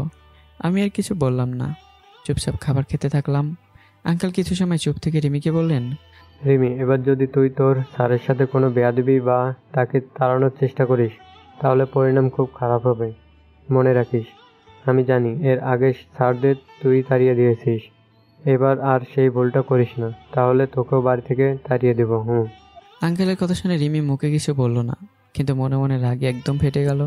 রিমি মনে মনে বলল, এবার আর এই বাদরটাকে তাড়াবো না, সোজা জাহান্নামে পাঠাবো। কি হলো রিমি, কি ভাবছিস? আঙ্কেলের ডাকে রিমি চমকে উঠল, তারপর দম নিয়ে স্বাভাবিকভাবে বলল, কিছু না। আমার কথাগুলো মাথায় ঢুকছে তো? হুম। কথাগুলো মনে রাখিস। তারপর আঙ্কেল আমার দিকে তাকিয়ে বললেন, তা বাবা, এখন কোথায় ভর্তি হওয়ার চিন্তা ভাবনা আছে? আশেপাশে কোনো একটা কলেজে ভর্তি হব। তাহলে রিমি যে কলেজে পড়ে সেখানে ভর্তি হও, বাড়ি থেকে কলেজও কাছে হবে, আবার তোমরা দুজন একসাথে কলেজ যাওয়া আসাও করতে পারবে। এমনিতেই রিমি রোজ একা একা কলেজ যায়, এখন কি করা যায় না হয়ে যায় কে জানে। দিনকালের যা অবস্থা, তাই তুমি রিমির সাথে থাকলে কিছুটা ভরসা পেতাম। ঠিক আছে আঙ্কেল, আপনি যেমনটা বলবেন। ওকে, তাহলে আমি কলেজে ফোন করে তোমার ভর্তির ব্যবস্থা করি, কি বলো? আচ্ছা। আর রিমি, কলেজে যাওয়ার সময় তোর স্যারকে নিয়ে যাইস। রিমি কোনো কথা না বলে শুধু মাথা নাড়ালো, হ্যাঁ কিছুই বলল না। এবার আমার একটু খারাপই লাগলো, রিমি মেয়েটা আমার সাথে এমন করছে কেন? হয়তো তখনকার ঘটনাটার জন্য আমার উপর রেগে গেছে। খাওয়া দাওয়া শেষ করে রুমে এসে বিশ্রাম নিচ্ছি, তখন দেখলাম রিমি আমার রুমে আসলো। আমি বসা থেকে তাড়াহুড়ো করে উঠে দাঁড়ালাম। রিমি আবার আমার সামনে এসে বলল, তাড়াতাড়ি রেডি হন। কেন? কেন আবার, কলেজে যাবেন না? হ্যাঁ যাব। তাহলে তাড়াতাড়ি রেডি হয়ে নিচে আসুন, একসাথে কলেজে যেতে হবে। বাবা আপনাকে নিয়ে যেতে বলেছে। ঠিক আছে, তুমি যাও, আমি রেডি হয়ে আসছি। তাড়াতাড়ি আসবেন, মেয়েদের মতো আবার সাজতে বসিয়েন না, এমনিতেই অনেক দেরি হয়ে গেছে। আচ্ছা। রিমি আর কিছু না বলে রুম থেকে বের হয়ে গেল। আমি আর সময় নষ্ট না করে তাড়াহুড়ো করে রেডি হতে লাগলাম। তাড়াতাড়ি রেডি হয়ে নিচে গেলাম। নিচে গিয়ে দেখে আন্টি আর রিমি বসে আছে। রিমি আমাকে দেখে নাক কুঁচকে বলল, এতক্ষণ সময় লাগলো রেডি হতে? কোথায় সময় লাগলো, আমি তো তাড়াতাড়ি রেডি হলাম। থাক, আর বলতে হবে না, চলেন এখন। দাঁড়াও একটু। কথাটা বলে আমি আন্টির কাছে গেলাম। আন্টি সোফার উপর বসে আছে। আমি আন্টিকে পাশ হয়ে সালাম করতে যাব, সাথে সাথে আন্টি আমাকে থামিয়ে দিলেন। আরে আরে, কি করছো বাবা? সালাম কেন করছো? এমনি আন্টি, আমার জন্য দোয়া করবেন। বোকা ছেলে, তোমাদের জন্য দোয়া করব না তো কাদের জন্য করব? দোয়া করি অনেক বড় হও। কথাটা বলে আন্টি আমার মাথায় হাত রাখলেন। মমতা ভরা চোখে আমার দিকে তাকালেন। আমি আন্টির হাতের ছোঁয়া পেয়ে চোখ বন্ধ করে ফেললাম। মনে হলো আমার মা পরম যত্নে আমার মাথায় হাত বুলিয়ে দিচ্ছে। আমার মনটা শীতল হয়ে গেল। নিজের অজান্তেই চোখ দিয়ে দুপোটা নোনা জল গড়িয়ে পড়ল। আন্টি আমার চোখের পানি মুছে দিয়ে রাগী গলায় বললেন, এই বোকা ছেলে, মেয়েদের মতো কাঁদতেছো কেন? মায়ের কথা খুব মনে পড়ছে আন্টি। তাই বলে কাঁদতে হবে? কেঁদো না, কাঁদলে তোমার মায়ের আত্মা কষ্ট পাবে। তাছাড়া আমি তো আছি, আমিও তো তোমার আরেকটা মা। হ্যাঁ আন্টি। তাহলে কাঁদতেছো কেন? চুপ করো এখন। আমি কোনো মতে কান্না থামালাম। আন্টি আমার মাথায় হাত বুলিয়ে বললেন, এই তো গুড বয়, যাও এখন কলেজে যাও, তোমার আঙ্কেল তোমার ভর্তির সব ব্যবস্থা করে দিয়েছে। ঠিক আছে আন্টি। সাবধানে কলেজ যেও, আর তাড়াতাড়ি কলেজ শেষ করে বাড়ি ফিরবে, কোথাও দেরি করবে না, ঠিক আছে? আচ্ছা আন্টি। ভালো। আর রিমি, এইদিকে একটু শোন তো। রিমি আমার পাশে দাঁড়িয়েছিল। আন্টির ডাক শুনে ওনার সামনে এসে দাঁড়ালো। বলো। তো স্যারের সাথে কোনো দুষ্টুমি করবি না, ভদ্র মেয়ের মতো থাকবে। কি যে বলো না তুমি, স্যারের সাথে কেন দুষ্টুমি করব? আমাকে কি তোমার অমন মেয়ে মনে হয়? তুই যে কেমন মেয়ে তা আমার ভালো করে জানা আছে। একদম কোনো শয়তানি করবি না বলে দিলাম, না হলে মেরে পিঠে চামড়া তুলে নিব। আন্টির কথায় রিমি ভয় পাওয়ার বদলে বিরক্তিকর স্বরে বলল, ধুর, তোমার এসব আলতু ফালতু কথা শোনার টাইম নেই আমার, আমি গেলাম। স্যার চলেন, দেরি হয়ে যাচ্ছে। হ্যাঁ চলো আন্টি, আমরা গেলাম। সাবধানে যেও বাবা। আচ্ছা আন্টি। আন্টির কাছ থেকে বিদায় নিয়ে আল্লাহর নাম নিতে নিতে রিমির সাথে কলেজের উদ্দেশ্যে রওনা দিলাম। রিমি আমার আগে আগে হাঁটছে আর আমি ওর পেছনে। কিছু দূর হেঁটে যেতেই হুট করে রিমি দাঁড়িয়ে পড়লো। ওর সাথে আমিও দাঁড়ালাম। রিমি দাঁড়িয়ে পেছন ফিরে আমার দিকে একবার তাকালো, তারপর ধীরে ধীরে আমার সামনে এগিয়ে আসলো, একদম আমার কাছাকাছি। তারপর মিষ্টি এসে বলল, তা জনাব, তখন যেন আমাকে কি বলেছিলেন? কখন? সকালে ওই যে সাদে যেই কথাটা বললেন সেটা। রিমির কথা আমার গলা শুকিয়ে গেল। রিমিকে যে তখন কাজের মেয়ে বলে অপমান করেছি, রিমিকে এখন সেটা বদলা নিবে নাকি? এই মেয়েটা যে দুষ্ট, কি করতে কি করে বসে শুধু আল্লাহই ভালো জানে। মনে মনে ভাবতে লাগলাম, রিমিকে সরি বলে ব্যাপারটা এখানে শেষ করে দেই, না হলে হয়তো ছোট্ট একটা বিষয় অনেক বড় কিছু হয়ে যেতে পারে। আমি রিমিকে সরি বলতে যাব, তার আগে রিমি হেঁটে হেঁটে রাস্তার বিপরীত সাইডে চলে গেল। আমি রিমির এমন আচরণে বেশ অবাক হলাম, কোনো মানেই খুঁজে পেলাম না। আমি রিমির দিকে তাকিয়ে দেখি রিমি রাস্তার বিপরীত সাইডে গিয়ে একটা বাইকের পাশে দাঁড়ালো। বাইকটা ওখানে স্ট্যান্ড করা আছে। আমি আশেপাশে তাকিয়ে দেখলাম কোনো লোকজন আছে কিনা। আশেপাশে তেমন কোনো লোকজন দেখতে পেলাম না। আমি আবারও রিমির দিকে তাকালাম। ও ঠিক কী করতে যাচ্ছে আমার মাথায় কিছুই ঢুকছে না। রিমির কাজ কারবার বোঝার জন্য ওর দিকে মনোযোগ নিয়ে তাকিয়ে রইলাম। রিমি এবার এদিক ওদিক তাকিয়ে দেখে নিল আশেপাশে কোনো লোকজন আছে কিনা। তারপর বাইকটা ধাক্কা দিয়ে ফেলে দিল। বাইকটা পড়ে গিয়ে লুকিং গ্লাস আর হেডলাইটটা ভেঙে গেল। রিমির এমন কর্মকাণ্ড দেখে আমার চোখ একদম ফুটবলের আকার ধারণ করলো। কি শয়তান মেয়ে রে বাবা, বাইকটা এভাবে ধাক্কা দিয়ে ফেলে দিল কেন? এতে রিমির কী লাভ? কী দরকার ছিল বাইকটা কীভাবে ফেলে দেওয়ার? আজব তো, মেয়েটার মাথায় সমস্যা আছে নাকি? রিমি বাইকটা ফেলে দিয়ে আস্তে আস্তে আমার সামনে এসে দাঁড়ালো। তারপর মিষ্টি হাসি দিয়ে বলল, স্যার এখন বলেন। কি বলবো? ওই যে সকালবেলা সাথে আমাকে কি যেন বলেছিলেন সেটা। রিমি বাদ দাও এসব কথা। কেন বাদ দিব স্যার, বলেন না প্লিজ। কি যেন বলেছিলেন আমাকে? ও হ্যাঁ, মনে পড়েছে, আমাকে কাজের মেয়ে বলেছিলেন তাই না? আমি মুখ গোমরা করে তাকে বললাম, সরি, আমি তখন তোমার সাথে একটু মজা করছিলাম, তাছাড়া কিছু না। কেন মজা করবেন কেন? আমি আপনার শালি না ইয়ার যে মজা করবেন? সেসব কিছুই না। তাহলে যে? আরে বললাম তো মজা করছিলাম, তাছাড়া আমি বুঝতে পারিনি তুমি কথাটা একটু সিরিয়াসলি নিয়ে নেবে। আর এখন তো আমি সরি বললাম, তারপরেও কেন তিলকে তাল বানাচ্ছ? বাদ দাও না এসব। ওকে বাদ দিলাম, আপনি আমার স্যার বলে বেঁচে গেলেন। যদিও আপনাকে আমার স্যার বলে মনে হয় না, তারপরেও আমি মেনে নিলাম। আপনার জায়গায় যদি অন্য কেউ হতো না, তাহলে এতক্ষণে তাকে মেরে গাছে ঝুলিয়ে রাখতাম। রিমির কথা শুনে লম্বা একটা ঢোক গিললাম। কি ডেঞ্জারাস মেয়ে রে বাবা, আস্ত একটা ডাইনি। আমি রিমির দিকে চেয়ে আমতা আমতা করে বললাম, জি ধন্যবাদ। ঠিক আছে চলেন এবার। আমি আর রিমি আবার হাঁটতে লাগলাম। রিমি একটু আগে, আমি ওর পেছনে। হাঁটতে হাঁটতে রিমিকে বললাম, রিমি একটা কথা বলবো? জি বলেন। বাইকটা ধাক্কা দিয়ে ফেলে দিলে কেন? সেটা জেনে আপনি কি করবেন? কিছু না, জানার ইচ্ছে হলো তো তাই জিজ্ঞাসা করলাম। বাইকের মালিকটা খুব খারাপ। একদিন ওর কাছে লিফট চেয়েছিলাম, কিন্তু বজ্জারটা দেয়নি, তাই আজকে ওর বাইকের 12টা বাজালাম। কত বড় সাহস, আমাকে লিফট দেয় না, এখন বুঝুক ঠেলা। ভাঙা বাইক নিয়ে সারা শহর ঘুরে বেড়াক। রিমির কথা শুনে মনে মনে ভাবছি, লোকটার কি বজ্জাত, ওর থেকে তুমি বেশি বজ্জাত, একেবারে শয়তানের হাড্ডি। বিড়বিড় করে কি বলছেন স্যার? রিমির কথা ওর দিকে তাকালাম। তেমন কিছু না, বললাম লোকটা যদি তোমাকে কিছু বলে। কি বলবে? লোকটা তো জানেই না আমি ওর বাইকের এমন হাল করেছি, আর জানলেও কিচ্ছু করতে পারবে না। জানলে কিছু বলবে না কেন? তুমি তো তার ক্ষতি করছো, আর লোকটা কিছু বলবে না? না। কেন? তাহলে লোকটারই বেশি ক্ষতি হবে। আমাকে যদি কিছু বলতে আসে বা আমার মায়ের কাছে বিচার দেয়, তাহলে লোকটার বউকে গিয়ে বলবো আপনার স্বামীর অন্য একটা মেয়ের সাথে অ্যাফেয়ার চলছে, তখন তো লোকটা আরও ফেঁসে যাবে। রিমির কথা শুনে না হেসে পারলাম না। কি ক্রিমিনালি বুদ্ধি রে বাবা, তোমার মাথায় তো হেভি বুদ্ধি, এত বুদ্ধি পাও কোথায়? আমার কথা শুনে রিমি ভাব নিয়ে বলল, কি বলবো স্যার, এটা গড গিফট। খুব কম মানুষকেই আল্লাহ তাআলা আমাদের মতো বুদ্ধি দান করেছে। রিমির কথা শুনে সামান্য হেসে বিড়বিড় করে বললাম, তোমার মতো শয়তান মেয়েকে তো আল্লাহ বুদ্ধি দিবেই, তুমি ইবলিস শয়তানের ছোট বোন। বিড়বিড় করে এত কি বলছেন স্যার? আচমকা রিমির কথায় ব্যবসাকা খেয়ে গেলাম। নিজেকে সামলে নিয়ে বললাম, তেমন কিছু না। বললাম, যা করছো একদম ঠিকই করেছো। আমি তো সব সময় ঠিক কাজই করি স্যার। সেটা তো নিজের চোখেই দেখলাম। তোমার প্রশংসা না করে পারছি না। তবে আমার মতে বাইকটা ফেলে না দিয়ে বোম মেরে উড়িয়ে দিলে আরও বেশি ভালো হতো। এই কথাটা তো আমার মাথায় আগে আসেনি। এর পরের বার আপনার আইডিয়াটা কাজে লাগাতে হবে। দারুণ একটা আইডিয়া স্যার। রিমির কথা শুনে অবাক হয়ে গেলাম। মনে মনে বললাম, হে মেয়েটা কি পাগল নাকি? কিসব উল্টাপাল্টা কথা বলছে। আমি তো মজা করে কথাটা বললাম, আর রিমি সেটা সিরিয়াসলি নিয়ে নিয়েছে। এই মেয়ের সাথে কথা বলা তো অনেক কঠিন ব্যাপার দেখছি। বুঝে শুনে কথা বলা লাগবে।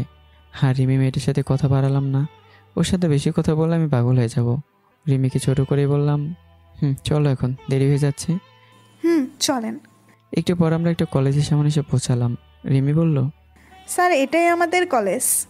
খুব সুন্দর। ভেতরে চলেন। চলো। আমি রিমি কলেজের ভিতরে প্রবেশ করলাম। স্যার আপনি কলেজের আশপাশটা ঘুরে দেখেন, আমি ক্লাসে যাই। এমনিতেই দেরি হওয়ার কারণে প্রথম ক্লাসটা মিস হয়ে গেছে। ও, তা তোমার ক্লাস শেষ হবে কখন? দেরি হবে অনেক। আপনি এক কাজ করেন, কলেজে আপনার কি কি কাজ আছে সেগুলো সব শেষ করে ক্যাম্পাসের দক্ষিণ পাশের বড় আম গাছটার নিচে থাকিয়েন। আমি ক্লাস শেষ করে ওখানে আসব। আচ্ছা, তাহলে আমি এখন ক্লাসে যাই। ঠিক আছে, যাও। হুম। রিমির ক্লাসরুমে চলে গেল। আমি কলেজের চারপাশটা ঘুরে ঘুরে দেখতে লাগলাম। এদিক সেদিক ঘোরাঘুরির পর অফিস রুমে চলে গেলাম। সেখানে গিয়ে ভর্তির কাজগুলো সব সম্পূর্ণ করলাম। আঙ্কেল আগে কলেজে ফোন দিয়ে সব বলে রেখেছে, তার কারণে ভর্তি হতে খুব একটা সমস্যা হলো না।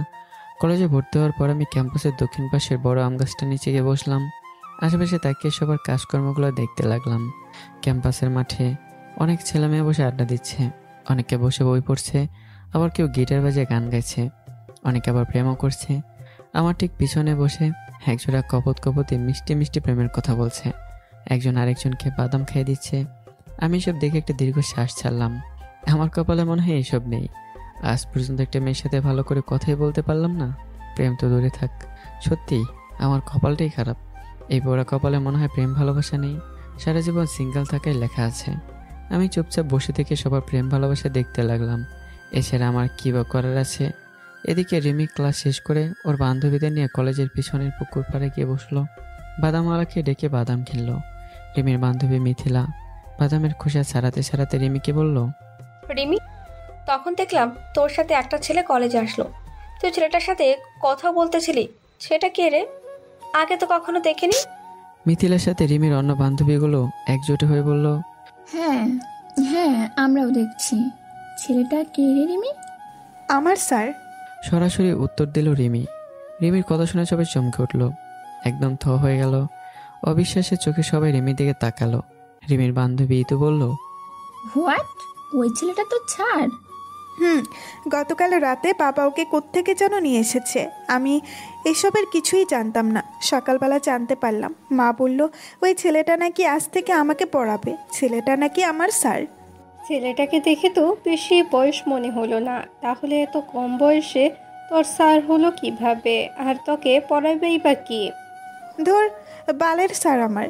ওকে স্যার বলতে আমার ঠেকা পড়েছে। আসলে সেদিন মৃণাল স্যারকে তাড়িয়ে দেওয়ার পর থেকেই মা বাবা দুজনেই আমার উপর প্রচণ্ড রেগে আছে। আবার আজ সকালে বাবা আমাকে ওয়ার্নিংও দিয়েছে, বলেছে এবার যদি আমি উল্টাপাল্টা কিছু করি তাহলে আমাকে বাড়ি থেকে বের করে দিবে। তাই তাদের ঠান্ডা করার জন্যই একটু অভিনয় করছি, না হলে ওর মতো বাদরকে কে স্যার বলে ডাকবে? ও, তা ছেলেটার নাম কি রে? মা কি যেন নাম বললো। ও হ্যাঁ, মনে পড়েছে, ছেলেটার নাম শাহিন। ভালো, কিসে পড়ে? আমাদের কলেজে অনার্স প্রথম বর্ষে ভর্তি হয়েছে। ও, থাকে কোথায়? আমাদের বাড়িতেই থাকবে আর আমাকে পড়াবে। কি, তোদের বাড়িতেই থাকবে? হুম। এবার রিমি সব বান্ধবীরা একসাথে হেসে উঠল। হাসতে হাসতে ইতু বলল, আগে বলবি না? তাহলে তো ছেলেটা বেশ শেষ। তা এটা যেন তোর কত নাম্বার মুরগি? রিমি কিছুক্ষণ ভেবে তারপর উত্তর দিল, মনে হয় 18 নাম্বার। ওহো, তা এই মুরগিটাকে কিভাবে শায়েস্তা করবি? কিভাবে? একে বাড়ি থেকে তাড়াবি? ভাবছি, তবে একে আলাদাভাবে টাইট দিতে হবে। শালা আমাকে কাজের মেয়ে বলেছে। ওকে আমি মজা বুঝাবো, কত ধানে কত চাল তা হাড়ে হাড়ে টের পাওয়াবো। আমাকে চিনে না। কি? ছেলেটা তোকে কাজের মেয়ে বলেছে? রিমির বান্ধবীর অবাক হয়ে প্রশ্ন করলো। রিমি কিছুটা রাগী স্বরেই বলল, তাহলে আর বলছি কি, ওই বান্দরটা আমাকে সত্যি সত্যি কাজের মেয়ে বলেছে। তা তোকে কাজের মেয়ে বলেছে কেন? আমাকে দেখতে নাকি কাজের মেয়েদের মতো লাগে। ভাবো একবার, বজ্জারটার সাহস কত! আমাদের বাড়িতে এসে আমাকেই কাজের মেয়ে বলে। তাহলে তো দেখছি ছেলেটাকে সাইজ করতে হয়। তোদের কিচ্ছু করতে হবে না, ওর জন্য আমি একাই যথেষ্ট। এই রিমির আসল রূপ ও এখনো দেখেনি। ও জানে না আমি কতটা ভয়ঙ্কর। দেখিস, 1 সপ্তাহের মধ্যেই শাহিন বাপ বাপ বলতে বলতে আমাদের বাড়ি থেকে পালাবে। আমাকে পড়াতে আসছে রে। শাহিন হয়তো জানে না এই রিমি কারো কাছে পড়ে না, সবাইকে পড়ায়। দেখিস শাহিনের আমি কি অবস্থা করি। ওকে কচুকাটা করে আগুনে পোড়াবো, তবেই আমার শান্তি। ওকে, অল দ্য বেস্ট। দোয়া করি যাতে এই মুরগিটাকে তুই চিকেন ফ্রাই বানাতে পারিস। কথাটা বলে আবার সবাই হাসাহাসি শুরু করলো। কিন্তু মিথিলার মন খারাপ। মিথিলা মুখ ভার করে রিমিকে বলে, শাহিনের সাথে অমনটা করার কি দরকার? কেন রে, তোর এত চলছে কেন? কারণ শাহিনকে আমার ভালো লেগেছে। কি, শাহিনকে তোর ভালো লেগেছে? মাথা ঠিক আছে তোর? কিসব উল্টাপাল্টা কথা বলছিস? এই হাবলুকে তোর ভালো লেগেছে? মাথা খারাপ হয়ে গেছে নাকি? আমার মাথা ঠিকই আছে, তোর মাথা খারাপ হয়ে গেছে। আর আমি যা বলেছি একদম ঠিক বলছি, শাহিনকে আমার ভালো লেগেছে। দেখ মিথিলা, তোকে একটা কথা পরিষ্কার করে বলে দেই, তুই শাহিনের ধারের কাছেও যাবি না। কেন? তোর এত সমস্যা কেন? আমার শাহিনকে ভালো লাগাতে তোর এত ফাটছে কেন রে? কারণ ওটা আমার শিকার, তাই ওর দিকে নজর দিলে খবর খারাপ করে দিব। তোর শিকার মানে? আচ্ছা একটা কথা বলতো, তুই পড়ালেখা না করে এসব দুষ্টুমি করে কি মজা পাস? কেন নিজের লাইফটাকে এইভাবে নষ্ট করছিস? নষ্ট কোথায় করছি? আমি তো আমার লাইফটাকে এনজয় করছি। তাই বলি এভাবে লেখাপড়াকে বিসর্জন দিয়ে? কেন বলতো? এর আগেও তুই অনেকগুলো টিচারকে প্ল্যান করে তাড়িয়ে দিয়েছিস, আবার এখন শাহিনকেও তাড়ানোর প্ল্যান করছিস। আচ্ছা এসব না করে মন দিয়ে পড়ালেখা করতে কি হয়? পড়ালেখার পর তুই দুষ্টুমি কর না, তখন তো আর কেউ তোকে দুষ্টুমি করতে মানা করবে না। মিথিলার এমন উপদেশমূলক কথা শুনে রিমির গা চলে যাচ্ছে। রাগে বসা থেকে উঠে দাঁড়ালো। তারপর মিথিলাকে ধমক দিয়ে বলে, এই শোন মোটকি, একদম আমাকে জ্ঞান দিতে আসবি না। আমি তোর চেয়ে এসব ভালো বুঝি, আর আমাকে জ্ঞান না দিয়ে নিজের শরীরের দিকে একটু নজর দে। দিন দিন তো ড্রাম হয়ে যাচ্ছিস, আবার আসছিস আমাকে জ্ঞান দিতে। যত সব ফাউল মেয়ে ছেলে। কথাগুলো বলে রিমি হনহন করে সেখান থেকে চলে আসলো। ক্যাম্পাসের দক্ষিণ পাশের বড় আম গাছটা নিচে এসে দেখলো আমি সেখানে বসে আছি। রিমি নিজেকে কিছুটা শান্ত রেখে আমার পাশে এসে দাঁড়ালো আর মিষ্টি স্বরে বলল, বাড়ি যাবেন না স্যার? আচমকা রিমির কথায় আমি চমকে উঠলাম। তাড়াহুড়ো করে পেছনে ঘুরে তাকালাম, দেখলাম রিমি দাঁড়িয়ে আছে। তোমার ক্লাস শেষ? হ্যাঁ স্যার, চলেন এখন বাড়ি যাই। কথাটা বলে রিমি একটা দুষ্ট হাসি দেয়। মনে মনে বলল, বাড়িতে খালি চলেন না, দেখবেন আপনার আমি কি হাল করি। আমি বললাম, কি হলো রিমি, কি ভাবছো? কিছু না স্যার। ও, বাড়ি যাবে না? যাব, চলেন। চলো। তারপর আমি আর রিমি বাড়ির উদ্দেশ্যে রওনা দিলাম। বাড়িতে পৌঁছাতে পৌঁছাতে প্রায় দুপুর হয়ে এলো। খুব ক্লান্ত লাগছিল বলে রুমে এসে শুয়ে পড়লাম। কখন যে ঘুমে চোখটা লেগে এসছে বুঝতেই পারিনি। হঠাৎ করে ডাকে আমার ঘুম ভেঙে গেল। চোখ খুলে দেখি আন্টি পাশে দাঁড়িয়ে আছে। আমি শোয়া থেকে উঠে বসলাম। আন্টি বড় কুসকে বললেন, কি ব্যাপার শাইন, ভর দুপুরে ঘুমাচ্ছ কেন? শরীর খারাপ নাকি? না আন্টি, এমনি শুয়েছিলাম। ও, খেতে চলো, আমি টেবিলে খাবার দিয়েছি। জি আন্টি, আমি গোসলটা সেরে খেতে যাচ্ছি। কি, তুমি এখনো গোসল করোনি? না আন্টি। দুপুর গড়িয়ে বিকেল হতে চললো, আর তুমি এখনো গোসল করোনি? তা কেন গোসল করোনি সেটা কি জানতে পারি? আসলে আন্টি, কলেজ থেকে ফিরে খুব ক্লান্ত লাগছিল তো, তাই একটু ঘুমিয়ে পড়েছিলাম।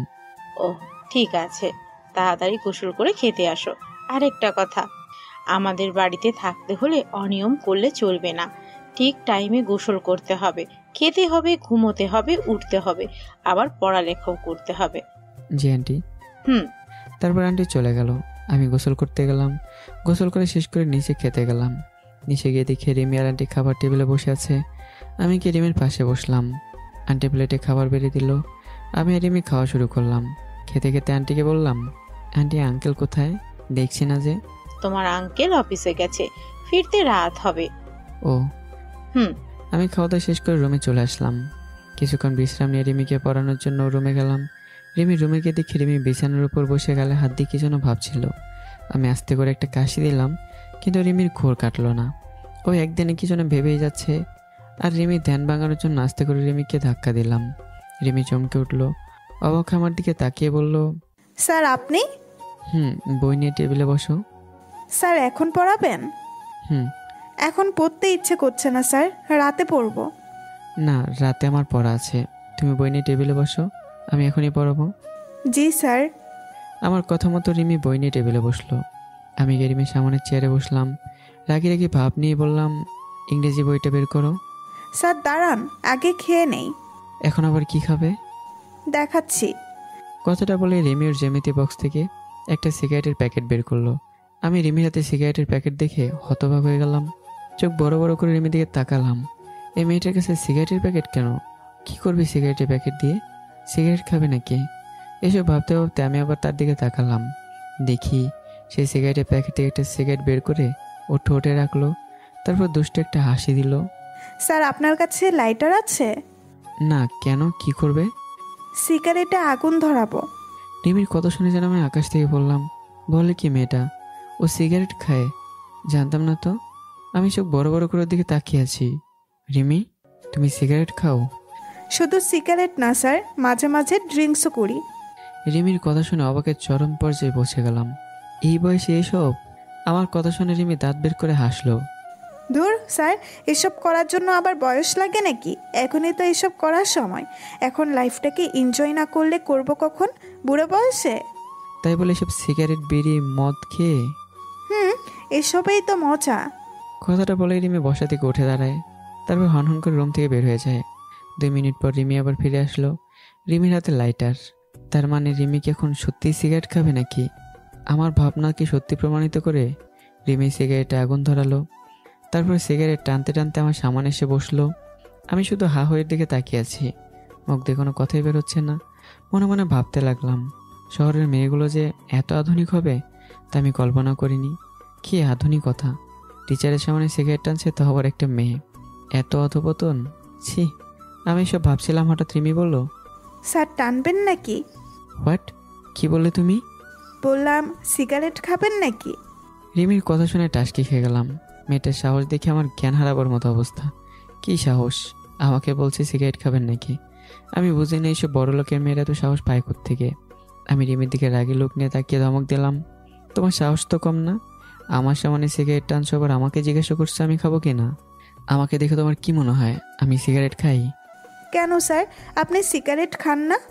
না, আপনাকে দেখে মনে হয় আপনি গাঞ্জা খান। হোয়াট? আমি গাঞ্জাখোর? তাহলে আর বলছি কি? তোমার সাহস হলো কি করে আমাকে গাঞ্জাখোর বলছো? ভুলে যেও না আমি তোমার স্যার। ভদ্রভাবে আর সম্মান দিয়ে কথা বলবে, না হলে তোমার খবর আছে। কি করব স্যার, ছোটবেলা থেকেই আমার সাহস একটু বেশি, গড গিফট। এবার আমার রাগ উঠে গেল। মেয়েটা পেয়ে সেটা কি? চুপ করে আছে বলে যা খুশি তাই বলবে নাকি? একে টাইট না দিলে হবে না। অনেক সহ্য করছি কিন্তু আর না। আমি কড়া গলায় থেকে বললাম, দাঁড়াও, তোমার সাহস আমি বের করছি। এক্ষুনি আন্টিকে ডেকে বলছি তুমি সিগারেট খাও, তারপর মজা টের পাবে। কথাগুলো বলে রিমির দিকে তাকালাম, ও চেহারার মাঝে কোনো পরিবর্তন দেখলাম না। আমার এমন কঠিন কথা শুনে রিমি বেশ স্বাভাবিকই আছে। আমি ভেবেছিলাম আন্টির কাছে নালিশ করবো শুনে রিমি হয়তো আমার কাছে আকতি মিনতি করবে, কিন্তু এখানে তো উল্টো হলো। রিমির মাঝে কোনো পরিবর্তন নেই, সে আগের মতোই আছে। আমি একটু চুপ থেকে আবার বললাম, কি হলো, কথা বলছো না কেন? আন্টিকে ডেকে বলবো তো যে তুমি সিগারেট খাও? আমার কথা শুনে রিমি এবার হাসা শুরু করে দিল। আমি তো অবাক হলাম, হাসছে কেন আবার? আমি কিছু বলতে যাওয়ার আগেই রিমি হাসতে হাসতে বলল, ডাকেন স্যার, ডাকেন। কাকে ডাকবেন ডাকেন, আমিও বলবো। তুমি আবার কি বলবে? বলার মতো মুখ আছে তোমার? অবশ্যই আমি বলবো আপনি সিগারেট খান। হোয়াট? আমি সিগারেট খাই? এত বড় মিথ্যা কথা! তাছাড়া আপনি আমার মাকে যতই বলেন না কেন আমি সিগারেট খাই, আমার মা সেটা বিশ্বাস করবে না। কিন্তু আমি যদি বলি আপনি সিগারেট খান, তাহলে মা সেটা অবশ্যই বিশ্বাস করবে। এখন ঠিক করেন আপনি কি করবেন। রিমির এমন ভয়ঙ্কর ভয়ঙ্কর সব কথা শুনে আমার গলা শুকিয়ে গেল। এ তো দেখি চোরের মায়ের বড় গলা, নিজে দোষ করে অন্যের উপর সেটা চাপিয়ে দিচ্ছে। আমি আর কিছু না বলেই চুপ করে থাকলাম। এই মেয়ের সাথে পারা যাবে না, তাই চুপ করে থাকাই ভালো। এদিকে রিমি পায়ের উপর পা তুলে সিগারেট টানছে, আর আমি অবাক হয়ে তার দিকে তাকিয়ে আছি। আমার লাইফে প্রথম কোনো মেয়েকে সিগারেট টানতে দেখলাম, তাও আবার নিজের ছাত্রীকেই। এর আগে কখনো এমন জিনিস দেখার সৌভাগ্য হয়ে ওঠেনি আমার। তবে আমি একটা বিষয় খেয়াল করলাম, রিমি সিগারেট টানে খুব একটা অভিজ্ঞ না। মানে রিমি ঠিকভাবে সিগারেট টানতে পারছে না। সিগারেটে একটা টান দিতে গিয়ে 2-3 বার করে খুব খুব করে কাশি দিচ্ছে, চোখ মুখ লাল করে ফেলছে। কতদিন ধরে সিগারেট খাও? এই প্রায় 3 বছর। কি 3 বছর? ও, তা দিনে কয়টা সিগারেট খাও? এই ধরেন 15-20টা। 15-20টা? জি। এতগুলো? কি করব বলেন, সিগারেট না খেলে আমার মাথা ঠিক থাকে না। আমি আর কিছু বলতে পারলাম না, মুখ দিয়ে কোনো কথাই বের হলো না। রিমি মেয়েটা যেমন হবে আমি স্বপ্নে ভাবিনি। মনে করেছিলাম রিমি একটু দুষ্ট হবে, কিন্তু তাই বলে এমন? এটা একটা ছাত্রীর বৈশিষ্ট্য, হয়তো একে আধুনিকতা বলে। রিমি সিগারেট খাওয়া শেষ করে অবশিষ্ট অংশটা জানালা দিয়ে ফেলে দিল, তারপর বিনা কারণে 32 পেটি দাঁত বের করে খেলাতে লাগলো। আরও সিগারেট খাবে নাকি খাওয়া শেষ? এখন আর খাবো না, পরে খাবো। ও, তাহলে এখন বই বের করো। কেন স্যার? আপনি আমার মায়ের কাছে বিচার দিবেন না? মাকে বলবেন না আমি সিগারেট খাই? না থাক, থাকবে কেন? আপনি বিচার দিন। তার দরকার নেই। দরকার আছে। আমি মাকে ডেকে দিব? লাগবে না, বই বের করে পড়তে বসো। রিমি এবার শৈতানি হাসি দিয়ে বলল, লাগবে না কেন স্যার? ভয় পেয়েছেন নাকি? রিমির কথা শুনে রাগী লোক নিয়ে ওর দিকে তাকালাম। কি বললে তুমি? আবার বলো তো। কিছু না স্যার। কি বই বের করব? ইংরেজি বই বের করো। স্যার ইংরেজি বইটা তো নেই। কেন, কি করেছো? বিক্রি করে কটকটি খেয়েছি। হোয়াট? বই বিক্রি করে কটকটি খেয়েছো? স্যার, কিছুদিন আগে ইংরেজি বইটা বিক্রি করে বাদাম কিনে খেয়েছি। আমার কাছে টাকা ছিল না তো তাই। আমি এবার প্রচণ্ড রেগে গেলাম। রাগে আমার শরীর তরতর করে কাঁপতে লাগলো। ফাজলাম হচ্ছে আমার সাথে? হ্যাঁ, আমি কি তোমার দুলাভাই লাগি? দুলাভাই কেন হবেন? আমার তো কোনো বোনই নেই। আপনি তো আমার স্যার হন। তাহলে আমার সাথে ফাজলামো করছো কেন? স্যারের সাথে কেউ ফাজলামো করে? কোথায় ফাজলামি করলাম স্যার? আমি তো সত্যি কথাই বলেছি। চুপ, একদম চুপ। আরেকটা কথা বলবেন না। কেন স্যার? আল্লাহ তো কথা বলার জন্যই মুখ দিয়েছে, তাহলে কথা কেন বলবো না? ঠিক আছে বলো, তোমার যা ইচ্ছা তাই বলো। ধন্যবাদ স্যার। আপনাকে একটা কথা বলবো? রিমির কথা শুনে আমি হা না কিছুই বললাম না, চুপ করে বসে রইলাম। রিমি আমার উত্তরের আশা না করে বলল, জানেন স্যার, রেগে গেলে আপনাকে একদম বাদরের মতো লাগে, লেজ কাটা বাদর। রিমির মুখ থেকে এমন অপমানজনক কথা শুনে কি বলবো ভেবেই পেলাম না। রিমি যে মিষ্টি মিষ্টি কথা দ্বারা আমাকে এভাবে অপমান করবে আমি তা বুঝতে পারিনি। কিছু সময় চুপ থেকে গম্ভীর হয়ে বললাম, আমি জানি আমি একটা বাদর, তাই বারবার বলতে হবে না। আমি তো স্যার এমনি বললাম। ঠিক আছে, এখন দয়া করে বই বের করো। কি বই বের করবো স্যার? বললাম তো ইংরেজি। আমিও তো বললাম ইংরেজি বই বিক্রি করে কটকটি খেয়েছি, তাহলে এখন ইংরেজি বই কই পাবো? ওকে, তাহলে গণিত বই বের করো। এটাও নেই স্যার। কেন, ওটাও কি বিক্রি করে কটকটি খেয়েছো নাকি? না স্যার, গণিত বইটা আমার বান্ধবী নিয়ে গেছে। ও, তাহলে বাংলা বই বের করো। ধুর, তখন রিমি আমাকে ধমক দিয়ে বলল, ধুর স্যার, বাংলা কেউ পড়ে নাকি? এসব তো ছোটো বাচ্চাদের পড়া, কতে কলা খতে খরগোশ। রিমির কথা শুনে রাগে আমার চোখ লাল হয়ে গেল। আজে বাজে কথা বলো বন্ধ করে তাড়াতাড়ি বই বের করো। আর কতে কলা খতে খরগোশ এসব কি ইন্টারের পড়া নাকি ক্লাস 1-এর পড়া? আমার কাছে তো একই মনে হয়, খুবই সোজা। চুপ, বেশি কথা না বলে বই বের করো। করতেছি তো, এত রেগে যাচ্ছেন কেন? কথাটা বলে রিমি ওর ব্যাগ হাতাতে লাগলো। কিছুক্ষণ খোঁজাখুঁজির পরও বই পেল না। তখন বললাম, কি হলো, বই কোথায়? এখানেই তো রেখেছিলাম। তাহলে গেল কোথায়? জানি না স্যার, খুঁজে পাচ্ছি না তো। মনে হয় কেউ চুরি করে নিয়ে গেছে। হোয়াট, চুরি হয়ে গেছে? তোমার বই আবার কে চুরি করবে? কত লোক আছে। আসলে আমার বইটা খুব দামি তো, তাই হয়তো চোর লোভ সামলাতে পারেনি, চুরি করে নিয়ে গেছে। রিমির কথা শুনে বুঝতে আর বাকি রইল না, এই মেয়েটা 1 নম্বরের চাপাবাজ আর মিথ্যাবাদী। 100টা কথার মধ্যে 99টা মিথ্যা কথা, বাকি একটা বা সন্দেহজনক। তাই এই মেয়েকে পড়ানো শুধু কঠিন নয়, কঠিনের চেয়েও কঠিন। আমি আর রিমির সাথে রাগারাগি করলাম না, কারণ আমি জানি এই বজ্জাত মেয়েটার সাথে আর যাই হোক কথায় পেরে ওঠা যাবে না, নিশ্চিত ঘোল খেয়ে ছেড়ে দেবে। আমি রিমির দিকে তাকিয়ে শান্ত গলায় বললাম, ঠিক আছে, আজকে তাহলে আর পড়াচ্ছি না, কাল থেকে পড়াবো। আরেকটা কথা, কালকে যদি বই না পাই তাহলে খবর আছে কিন্তু। কয়টা খবর স্যার? উপস্থাপনা কি আপনি করবেন? আবারও আজেবাজে কথা বলো, এবার কিন্তু মায়ের খাবে রিমি। কোথায় মারবেন স্যার? হাতে নাকি গালে? আমি কি মারার জন্য লাঠি এনে দিব? আমি আর কিছু না বলে রাগে গজগজ করতে করতে বসা থেকে উঠে দাঁড়ালাম। রিমির দিকে কিছুক্ষণ রাগে দৃষ্টি নিয়ে তাকিয়ে তারপর রুম থেকে বের হয়ে আসলাম। মনে মনে ভাবছি, এই ফাজিল মেয়েটা আমার 12টা বাজিয়ে ছাড়বে। বাড়িওয়ালার মেয়ে বলে কিছু বলতেও পারছি না, আবার সইতেও পারছি না। এদিকে রিমি বিছানায় শুয়ে গড়াগড়ি খাচ্ছে আর হাসছে যে আজ আমাকে আচ্ছা মতো টাইট দিয়েছে। রিমি হাসি থামিয়ে মনে মনে বলল, কেবল তো শুরু স্যার, এখনো আরো অনেক কিছু বাকি। ধীরে ধীরে বুঝতে পারবেন এই রিমি কি জিনিস। তারপর রিমি তার ছেলের হাসি এসে বলে, আমাকে পড়াতে এসেছে রে, এই রিমিকে পড়াতে এসেছে। এই রিমিকে পড়ানো এত সহজ না। আমাকে পড়ানো আর সিংহের সাথে যুদ্ধ করা একই ব্যাপার। রাতে আমরা সবাই মিলে একসাথে খেতে বসলাম। খেতে খেতে আঙ্কেল বললেন, তা বাবা শাইন, রিমি আজ কেমন পড়ালেখা করছে? সব কিছু ঠিকঠাক উত্তর দিতে পেরেছে তো? আঙ্কেলের কথা শুনে মনে মনে বললাম, ঘোড়া রান্না পড়েছে। উল্টো আপনার মেয়েকে পড়াতে গিয়ে আমার মাথা হ্যাং হয়ে গেছে। এমন ফাজিল মেয়ে আমি আমার লাইফে দেখিনি। আপনার মেয়ে এমন জানলে জিন্দিগি তো আপনার বাড়িতে আসতাম না। কি হলো শাইন, কথা বলছো না কেন? আঙ্কেলের কথা শুনে ওনার দিকে তাকালাম। খুব ভালো পড়েছে স্যার, আপনার মেয়ে খুব ট্যালেন্টেড। এভাবে পড়তে থাকলে আপনার মেয়ে অনেক এগিয়ে যাবে। আমার কথা শুনে আঙ্কেল অনেক খুশি হলেন। আমি মনে মনে ভাবলাম, রিমির এমন প্রশংসা করে ভুল করলাম তো? কি দরকার ছিল আঙ্কেলকে এসব বলার? আবার ভাবলাম, এসব ছাড়া কী বা বলার ছিল আমার? আমি যদি আঙ্কেলকে বলতাম আপনার মেয়ে সিগারেট খায়, আমার সাথে বেয়াদবি করে, তাহলে আঙ্কেল আন্টি রিমির ব্যাপারে কী ভাবতো? আবার বলা যায় না, এসব বললে যদি আমাকে ফাঁসিয়ে দেয় তখন কি হবে? থাক, যা বলার বলেছি। আঙ্কেলকে তেল মেরে ভালোই করেছি। আমি এসব ভাবতে ভাবতে আঙ্কেলের দিকে তাকালাম। আঙ্কেল এসে বললেন, ধন্যবাদ বাবা, রিমিকে এভাবেই পড়িও। জি আঙ্কেল। তারপর খাওয়া দাওয়া শেষ করে রুমে চলে আসলাম। কিছুক্ষণ বিশ্রাম নিয়ে পড়তে বসলাম। পড়তে পড়তে কখন যে রাত 12টা বেজে গেছে খেয়ালই করিনি। হঠাৎ কেউ যেন দরজায় নক করলো। আমি চমকে উঠলাম, এত রাতে কে আবার দরজায় নক করছে? আমি বই বন্ধ করে দরজার কাছে এগিয়ে গেলাম। দরজা খুলে দেখি বাইরে কেউ নেই। আমি অবাক হলাম, মনে মনে বললাম, বাইরে তো কেউ নেই, তাহলে দরজায় নক করলো কে? আমি রুম থেকে বের হয়ে বাইরে আসলাম। আশেপাশে উঁকি মেরে দেখলাম কেউ আছে কি না, কিন্তু না, রুমের আশেপাশে কাউকে দেখতে পেলাম না। আমি এসব আমার মনের ভুল ভেবে রুমে এসে দরজা লাগিয়ে দিলাম। ভাবলাম অনেকক্ষণ ধরে পড়ার কারণে মনে হয় একটা ঘোরের মধ্যে ছিলাম, তাই কি নাকি শুনতে পেয়েছি আল্লাহ মাবুদ ভালো জানে। আমি বিষয়টার গুরুত্ব না দিয়ে বিছানায় এসে বসলাম। বিছানায় বসতে আবারও শুনতে পেলাম কেউ ঠকঠক করে দরজায় নক করছে। আমি প্রথমে শিওর হয়ে নিলাম, ঠিক শুনছি তো? হ্যাঁ, ঠিকই তো শুনছি। কে একজন দরজার সামনে নক করেই চলেছে।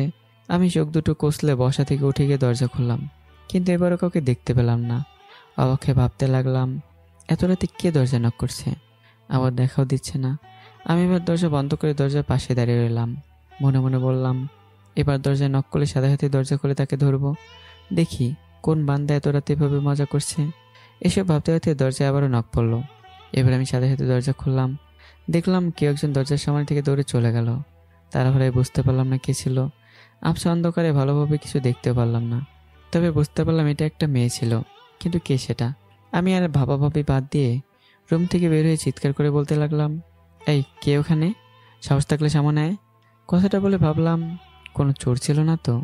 আবার ভাবলাম চোর হলে তো চুরি করবে, দরজায় নক করবে কেন? আবার চিন্তা করলাম নাকি কোনো ভূত ছিল। কথাটা ভেবেই নিজের মাথায় চাটা মারলাম। ধুর, কী ভাবছি এসব? এই আধুনিক যুগে ভূত আসবে কোত্থেকে? কী সব উল্টাপাল্টা ভাবছি আমি। মাথা খারাপ হয়ে গেছে মনে হয়।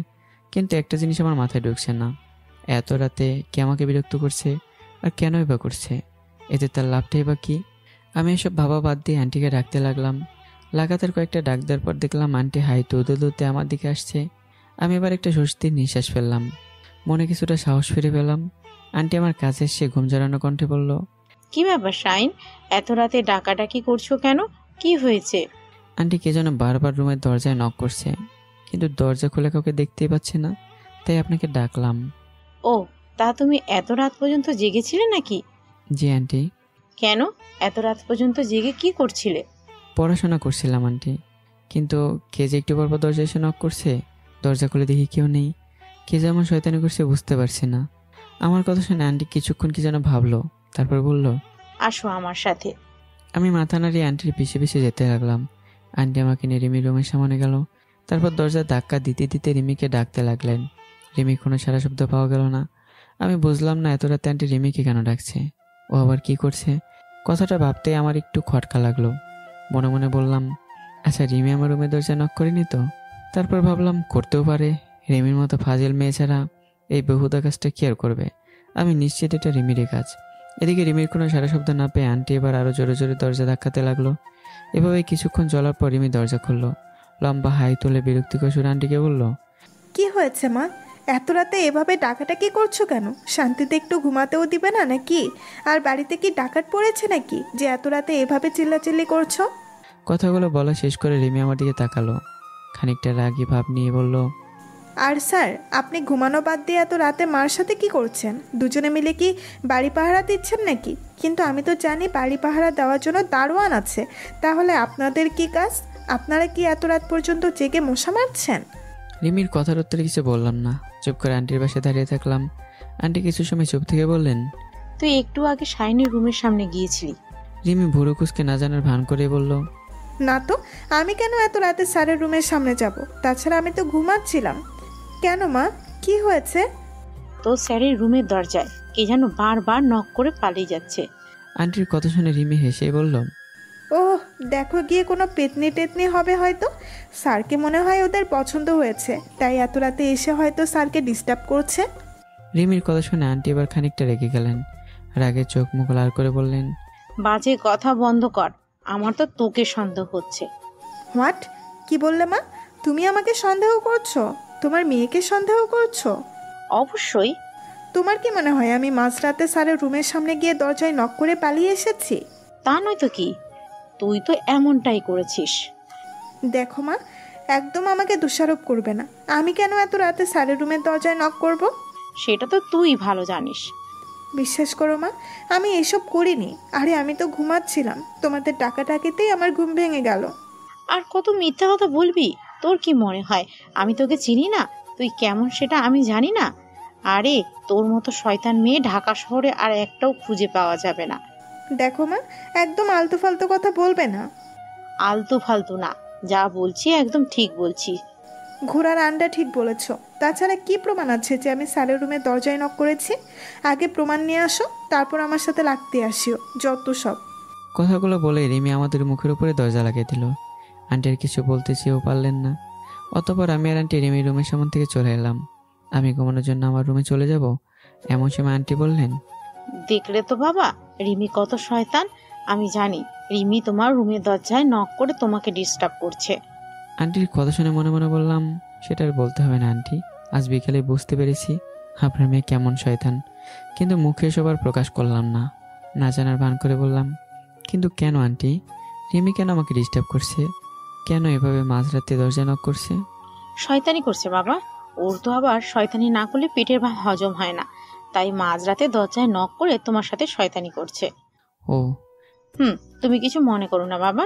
না না আন্টি, মনে করার কি আছে?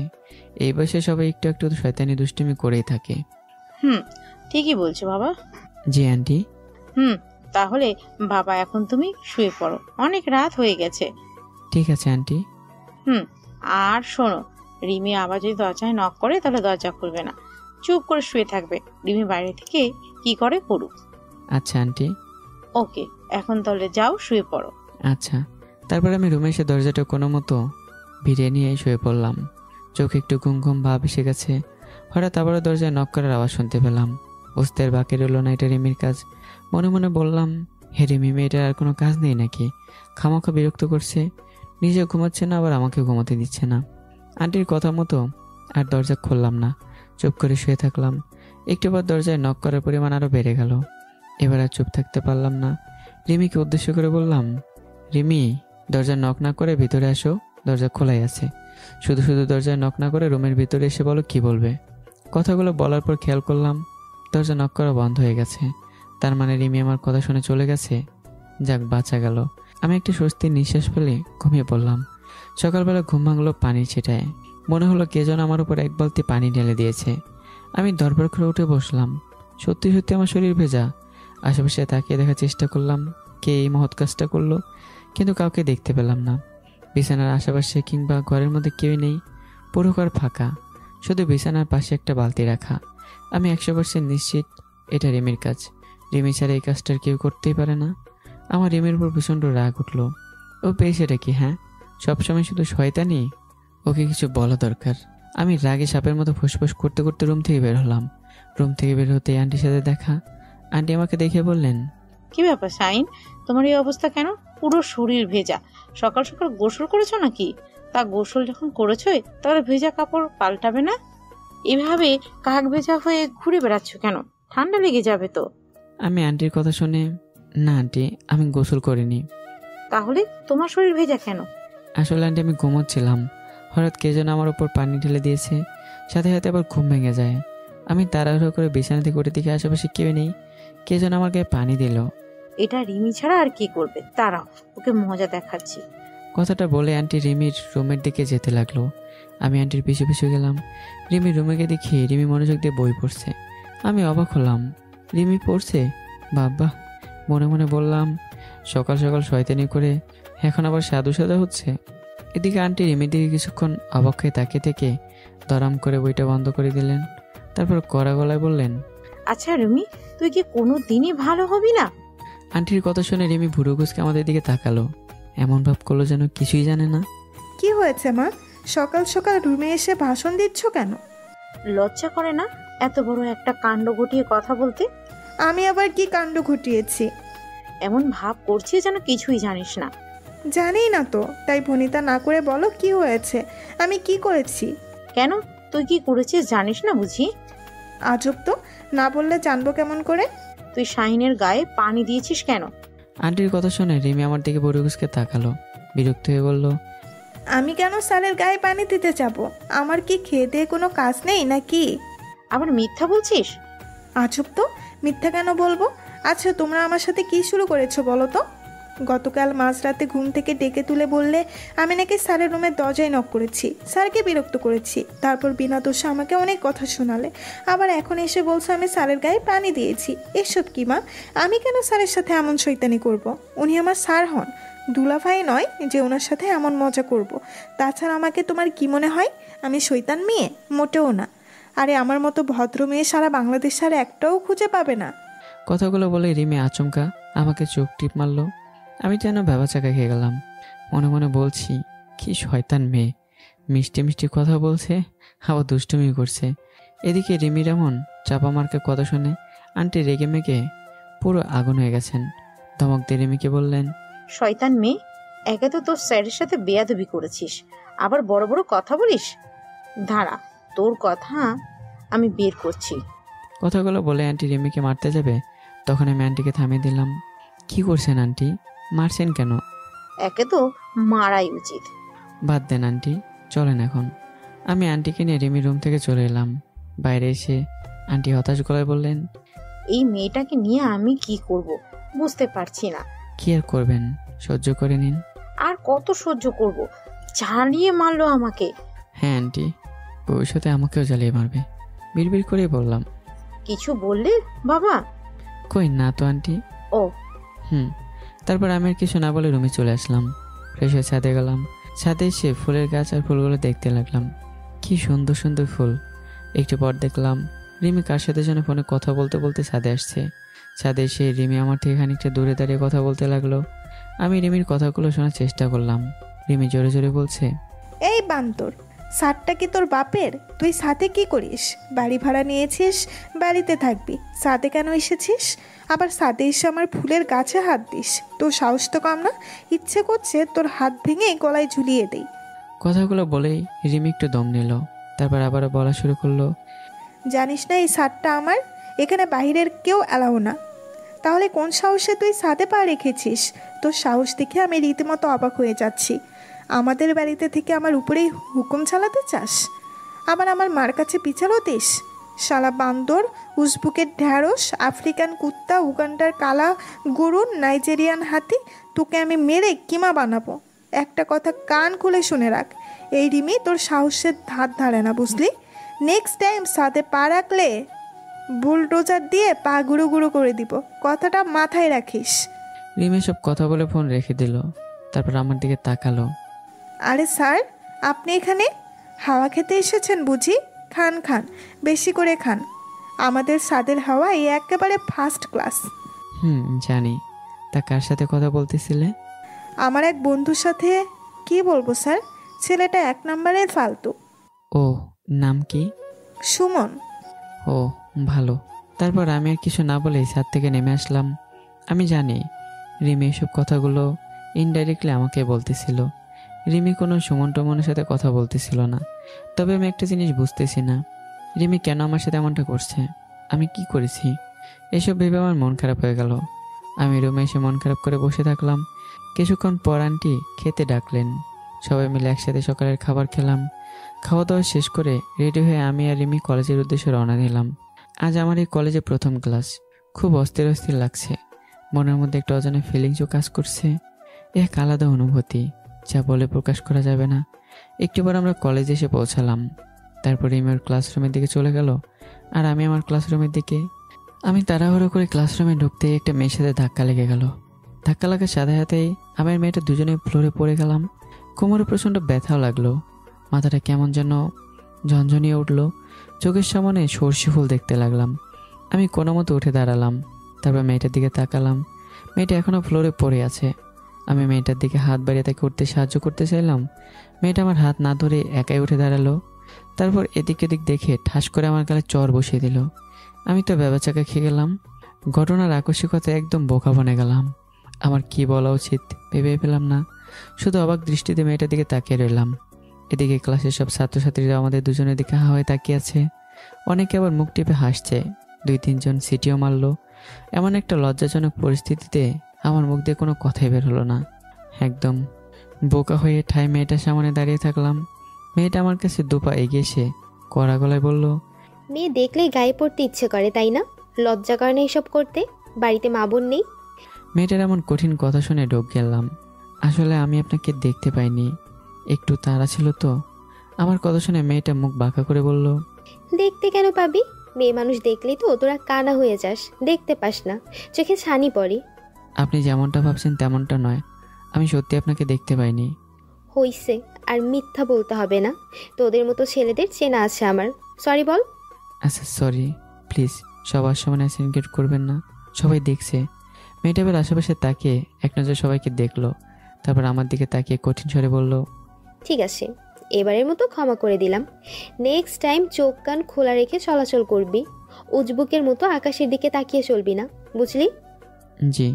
মেয়েটা আর কিছু না বলে ক্লাসরুমে গিয়ে বসলো। আমি একবার আশেপাশে তাকিয়ে পরিস্থিতি ঠিক আছে কিনা দেখলাম। না, ঠিক নেই। সবাই এখন আমার দিকে হা হয়ে তাকিয়ে আছে। আমার এবার একটু অসুস্থ হতে লাগলো।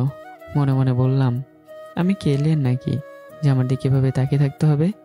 আমি লম্বা একটা শ্বাস নিয়ে বুকে সাহস সঞ্চয় করে তারপর রুমের দিকে পা বাড়ালাম।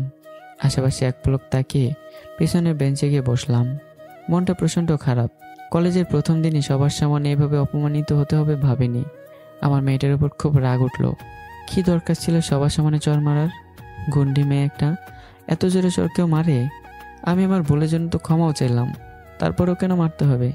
ইস, চর মেরে গালটা একদম লাল করে দিয়েছে। একটু পর স্যার ক্লাসরুমে আসলেন। আমি কলেজে নতুন, তাই সবার সাথে আমার পরিচয় করে দিলেন। আমি একে একে সবার সাথে পরিচিত হলাম। তারপর আমাদের ক্লাস শুরু হলো। অতবার ক্লাস শেষ করে আমি রিমির জন্য আম গাছের নিচে বসে অপেক্ষা করতে লাগলাম। এদিকে রিমি আর তার বান্ধবীরা ক্লাস শেষ করে কলেজের পিছনে বসে ভাবছে কিভাবে আমাকে শায়েস্তা করা যায়, কিভাবে আমাকে বাড়ি থেকে বিদায় করা যায়।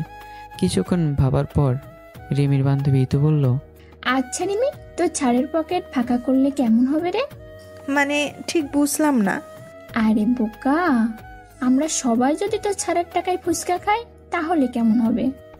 দারুণ হবে, কিন্তু একটা বিষয় বুঝলাম না, স্যার কেন আমাদের সবাইকে ফুচকা খাওয়াবে? আরে বোকা, খাওয়াবে না, আমরা জোর করে খাবো। কিভাবে?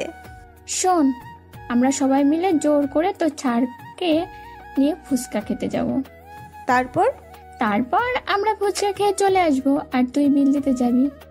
আরে আবুলের বউ, বিল যদি আমিই দিই তাহলে স্যারের পকেট ফাঁকা হবে কেমনে? আমাকে বোকা পেয়েছিস? শোন, এই রিমিকে বোকা বানানো এত সহজ না। তুই আসলেই বোকা, খালি বেশি বুঝিস। আমি বলতে চেয়েছিলাম ফুচকা খাওয়ার পর তুই যখন বিল দিতে যাবি তখন তোর বলদ মার্কা ছাড়কে বলবি তোর কাছে টাকা নেই, টাকা আনতে ভুলে গেছিস। তারপর তোর ছাড়কে বিল দিতে বলবি। বেচারা আর কোনো উপায় না পেয়ে বিল দিতে বাধ্য হবে। ওয়াও, দারুণ আইডিয়া তো। আমার সাথে থেকে থেকে তোদের বুদ্ধির দরজা দিন দিন খুলছে তাহলে। Good good. তাহলে যাওয়া যাক। হ্যাঁ চল। খুশিতে সবার চোখ চকচক করে উঠল। আজ আমাকে মুরগি বানাবে কথাটা ভেবেই রিমি একটা বৈশাসিক হাসি দিল আর মনে মনে বলল, স্যার আপনি আজ গেছেন, আপনার পকেটের আজ 12টা বাজাবো। তারপর সবাই মিলে আমার কাছে আসতে লাগলো। এদিকে আমি বসে বসে আশেপাশে তাকিয়ে রিমিকে খুঁজছি, মেয়েটা এখনও আসছে না কেন? এদিকে দুপুর হয়ে এলো, বাড়িতে যাব কখন? আবার ক্ষুধাও লেগেছে প্রচুর, কিন্তু এই ফাজিল মেয়েটার কোনো খবরই নেই। একটু পর দেখলাম রিমি আসছে, সাথে ওর এক গাদা বান্ধবী। মনে মনে বললাম, এই আপদগুলো আবার এদিকে আসছে কেন? না জানি এখন আবার কী অঘটন ঘটায়। এক একটা তো শয়তানের গোডাউন। আমি একটু নড়ে চড়ে বসে শার্টের কলার আর চুলগুলো ঠিক করলাম। মনে মনে দোয়া দরুদ পড়তে লাগলাম। রিমির বান্ধবীরা আমার কাছে এসেই এক সুরে সালাম দিয়ে উঠল। আসসালামু আলাইকুম স্যার। আমি সবার দিকে একবার তাকিয়ে সালামের জবাব দিলাম। ওয়ালাইকুম আসসালাম। কেমন আছেন স্যার? ভালো, তোমরা? আমরাও ভালো আছি স্যার। ও ভালো। হুম। তা সবাই একসাথে কি মনে করে আসলে? আপনাকে দেখতে আসলাম স্যার। কি, আমাকে দেখতে? স্যার, রিমির কাছে আপনার কথা শুনলাম তো, তাই ভাবলাম এসে আপনার সাথে দেখা করি আর পরিচিত হই। রিমি আপনার সম্পর্কে যা সব বলল, না এসে থাকতে পারলাম না। ও, তা রিমি আমার সম্পর্কে কি কি বলেছে? রিমির বান্ধবী এই তো বললো। বলেছে আপনি একটা বলদ। হোয়াট? রিমির বান্ধবীদের কথা শুনে চমকে উঠলাম, সাথে এর আগে ঘাও জ্বলে উঠল। আমি বলদ? এত বড় কথা! আমি রিমির বান্ধবীদের দিকে তাকে ধমক দিলাম। কি বললে তুমি? আবার বলো তো। রিমির বান্ধবী লাজুক হাসি দিয়ে বলল, বললাম আপনি খুব ভালো। কি ভালো বললে? হ্যাঁ স্যার, কেন? আপনি কি শুনলেন? শুনলাম আমি না, কিছু না। ওহ, তা স্যার আপনার নামটা যেন কি? শাহিন। তোমার? ঈশিতাই তো। খুব সুন্দর নাম। ধন্যবাদ স্যার। তারপরে একে একে রিমির সব বান্ধবী আমার সাথে পরিচিত হতে লাগলো। আমি হাসি মুখে সবার সাথে পরিচিত হতে লাগলাম। স্যার, আমি মালিহা। ও, পরিচিত হয়ে ভালো লাগলো। স্যার, আমি তরি। ভালো। আমি রিপা। ও ভালো। একে একে রিমির সব বান্ধবীদের সাথে পরিচিত হলাম। তারপর একটা স্বস্তির নিঃশ্বাস ফেলে গাছের নিচে বসলাম। মনে মনে বলছি, একটা মেয়ের এতগুলো বান্ধবী, উফ, মাথাটা খারাপ করে দিল একেবারে। একটু পর দেখলাম রিমির সব বান্ধবীরা সারি বেঁধে আমার পাশে বসলো। আমার একটু অস্বস্তি হতে লাগলো। এতগুলো মেয়ের মাঝে নিজেকে বড্ড অসহায় মনে হলো। আমি কোনো কথা না বলে চুপ করে বসে থাকলাম। এদিকে রিমির বান্ধবীরা ওর কানে ফিসফিস করে কি যেন বলছে। আমি এদের কথা ঠিকমতো বুঝতে পেলাম না, তবে আমার কেন জানি মনে হলো খুব তাড়াতাড়ি একটা অঘটন ঘটতে চলেছে, আর সেটা যথাসম্ভব আমার সাথেই হবে। আমি বিচলিত না হয়ে নিজেকে যথাসম্ভব শান্ত রাখার চেষ্টাই করলাম। বড় বড় শ্বাস নিতে থাকলাম। কিছুক্ষণ পর রিমির বান্ধবী তো বলল, স্যার, আপনাকে একটা কথা বলবো। হ্যাঁ বলো, কিন্তু প্লিজ তোমরা আমাকে স্যার বলে ডেকো না, আমার লজ্জা করে খুব। তাহলে কি বলে ডাকবো? ভাইয়া বলে ডেকো। আচ্ছা। তা আমাকে যেন কি বলবে? ভাইয়া, চলেন ফুচকা খেতে যাই। কাম সারছে। এদের সাথে যদি এখন ফুচকা খেতে যাই তাহলে শিওর কোনো অঘটন একটা ঘটাবে। এরা যে এক একটা পিস, পুরাই অ্যাটম বম। মিষ্টি মিষ্টি কথা বলে কখন যে টুপি পরাবে আল্লাহ জানে। তাছাড়া এদের চেহারা দেখে কখনো আন্দাজ করা যায় না এরা কি টাইপের ধরিবাজ মেয়ে। কারণ এইসব ধরিবাজ মেয়েদের চেহারায় একটা মাসুম মাসুম ভাব থাকে, তাই তাদের সবসময় নিষ্পাপ দেখায়।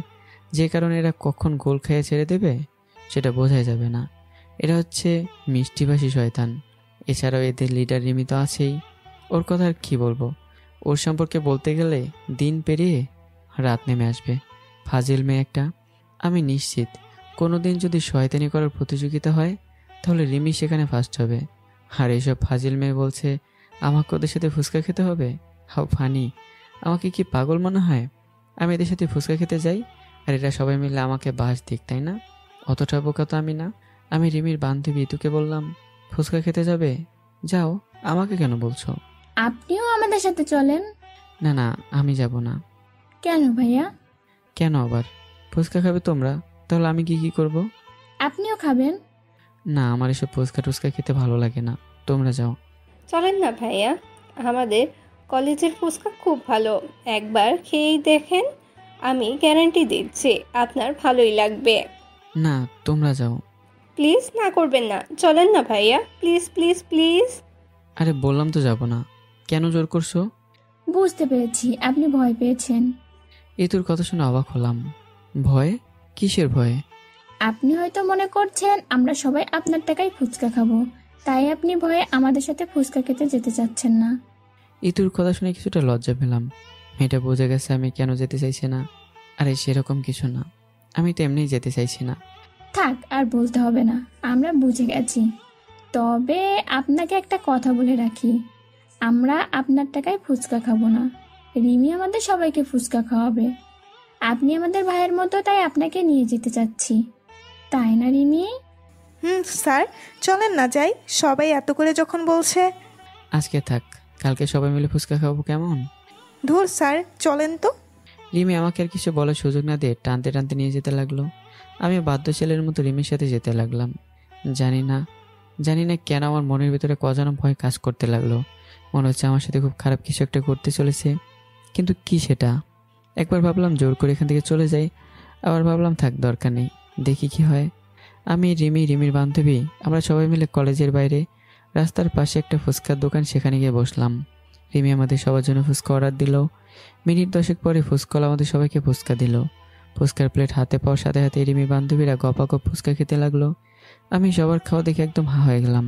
শুনেছি মেয়েরা নাকি খুব সুন্দর করে ফুচকা খায়, অনেকে আবার মেয়েদের ফুচকা খাওয়ার স্টাইল দেখে তাদের প্রেমেও পড়ে যায়। কিন্তু এখানে কিসের কি, সবাই শুধু মুখের মধ্যে ফুচকা ঢুকিয়ে যাচ্ছে, থামাথামির কোনো নামগন্ধই নেই।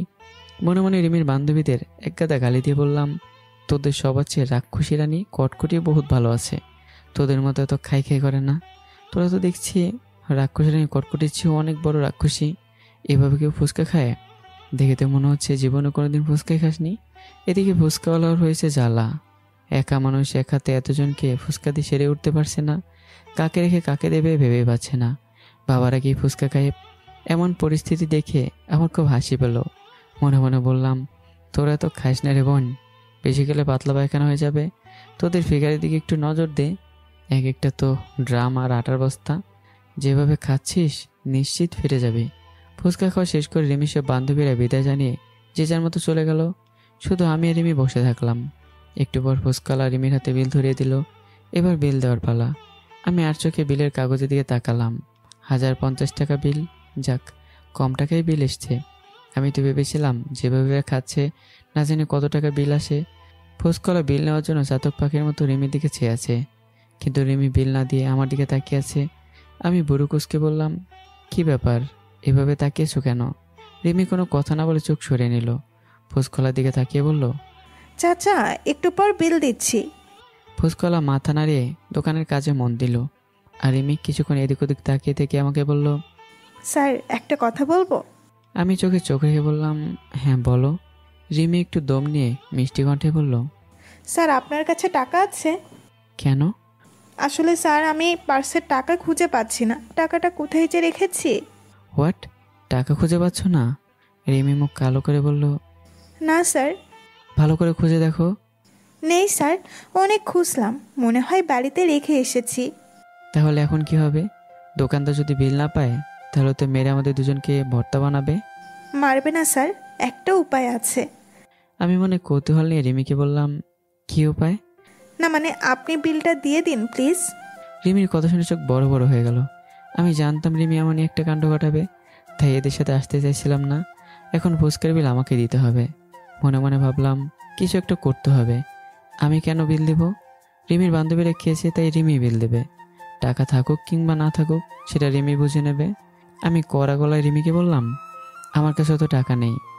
আচ্ছা আমি জানি। আরে বললাম তো নেই। ঠিক আছে আপনার মানি ব্যাগ বের করেন। কেন? আমি দেখব টাকা আছে কিনা। আর এক কথা কতবার বলবো? বলছি তো আমার কাছে টাকা নেই।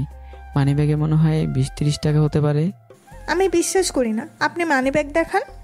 দেখাবো না। কি করবে তুমি? দাঁড়ান দেখাচ্ছি কি করব। কথাটা বলে রিমি জোর করে আমার পকেট থেকে মানি ব্যাগ বের করে নিল। এরপর যা করলো তারপরে তো আমার মাথায় ঘুরে গেল। তো কি করেছে আপনারা জানতে চান? তাহলে পরের সিজনের জন্য অপেক্ষা করুন। তো বন্ধুরা, কেমন হয়েছে গল্পটি কমেন্ট করবেন কিন্তু, আর চ্যানেলটা সাবস্ক্রাইব করবেন যাতে পরবর্তী গল্প আপলোড করার সাথে সাথে আপনারা পেয়ে যান। তো কেমন হয়েছে গল্প অবশ্যই কমেন্ট করে জানাবেন। নতুন গল্পে তৈরি থাকবেন। দেখা হচ্ছে পরের গল্পে। ভালো থাকবেন, সুস্থ থাকবেন। আল্লাহ হাফেজ।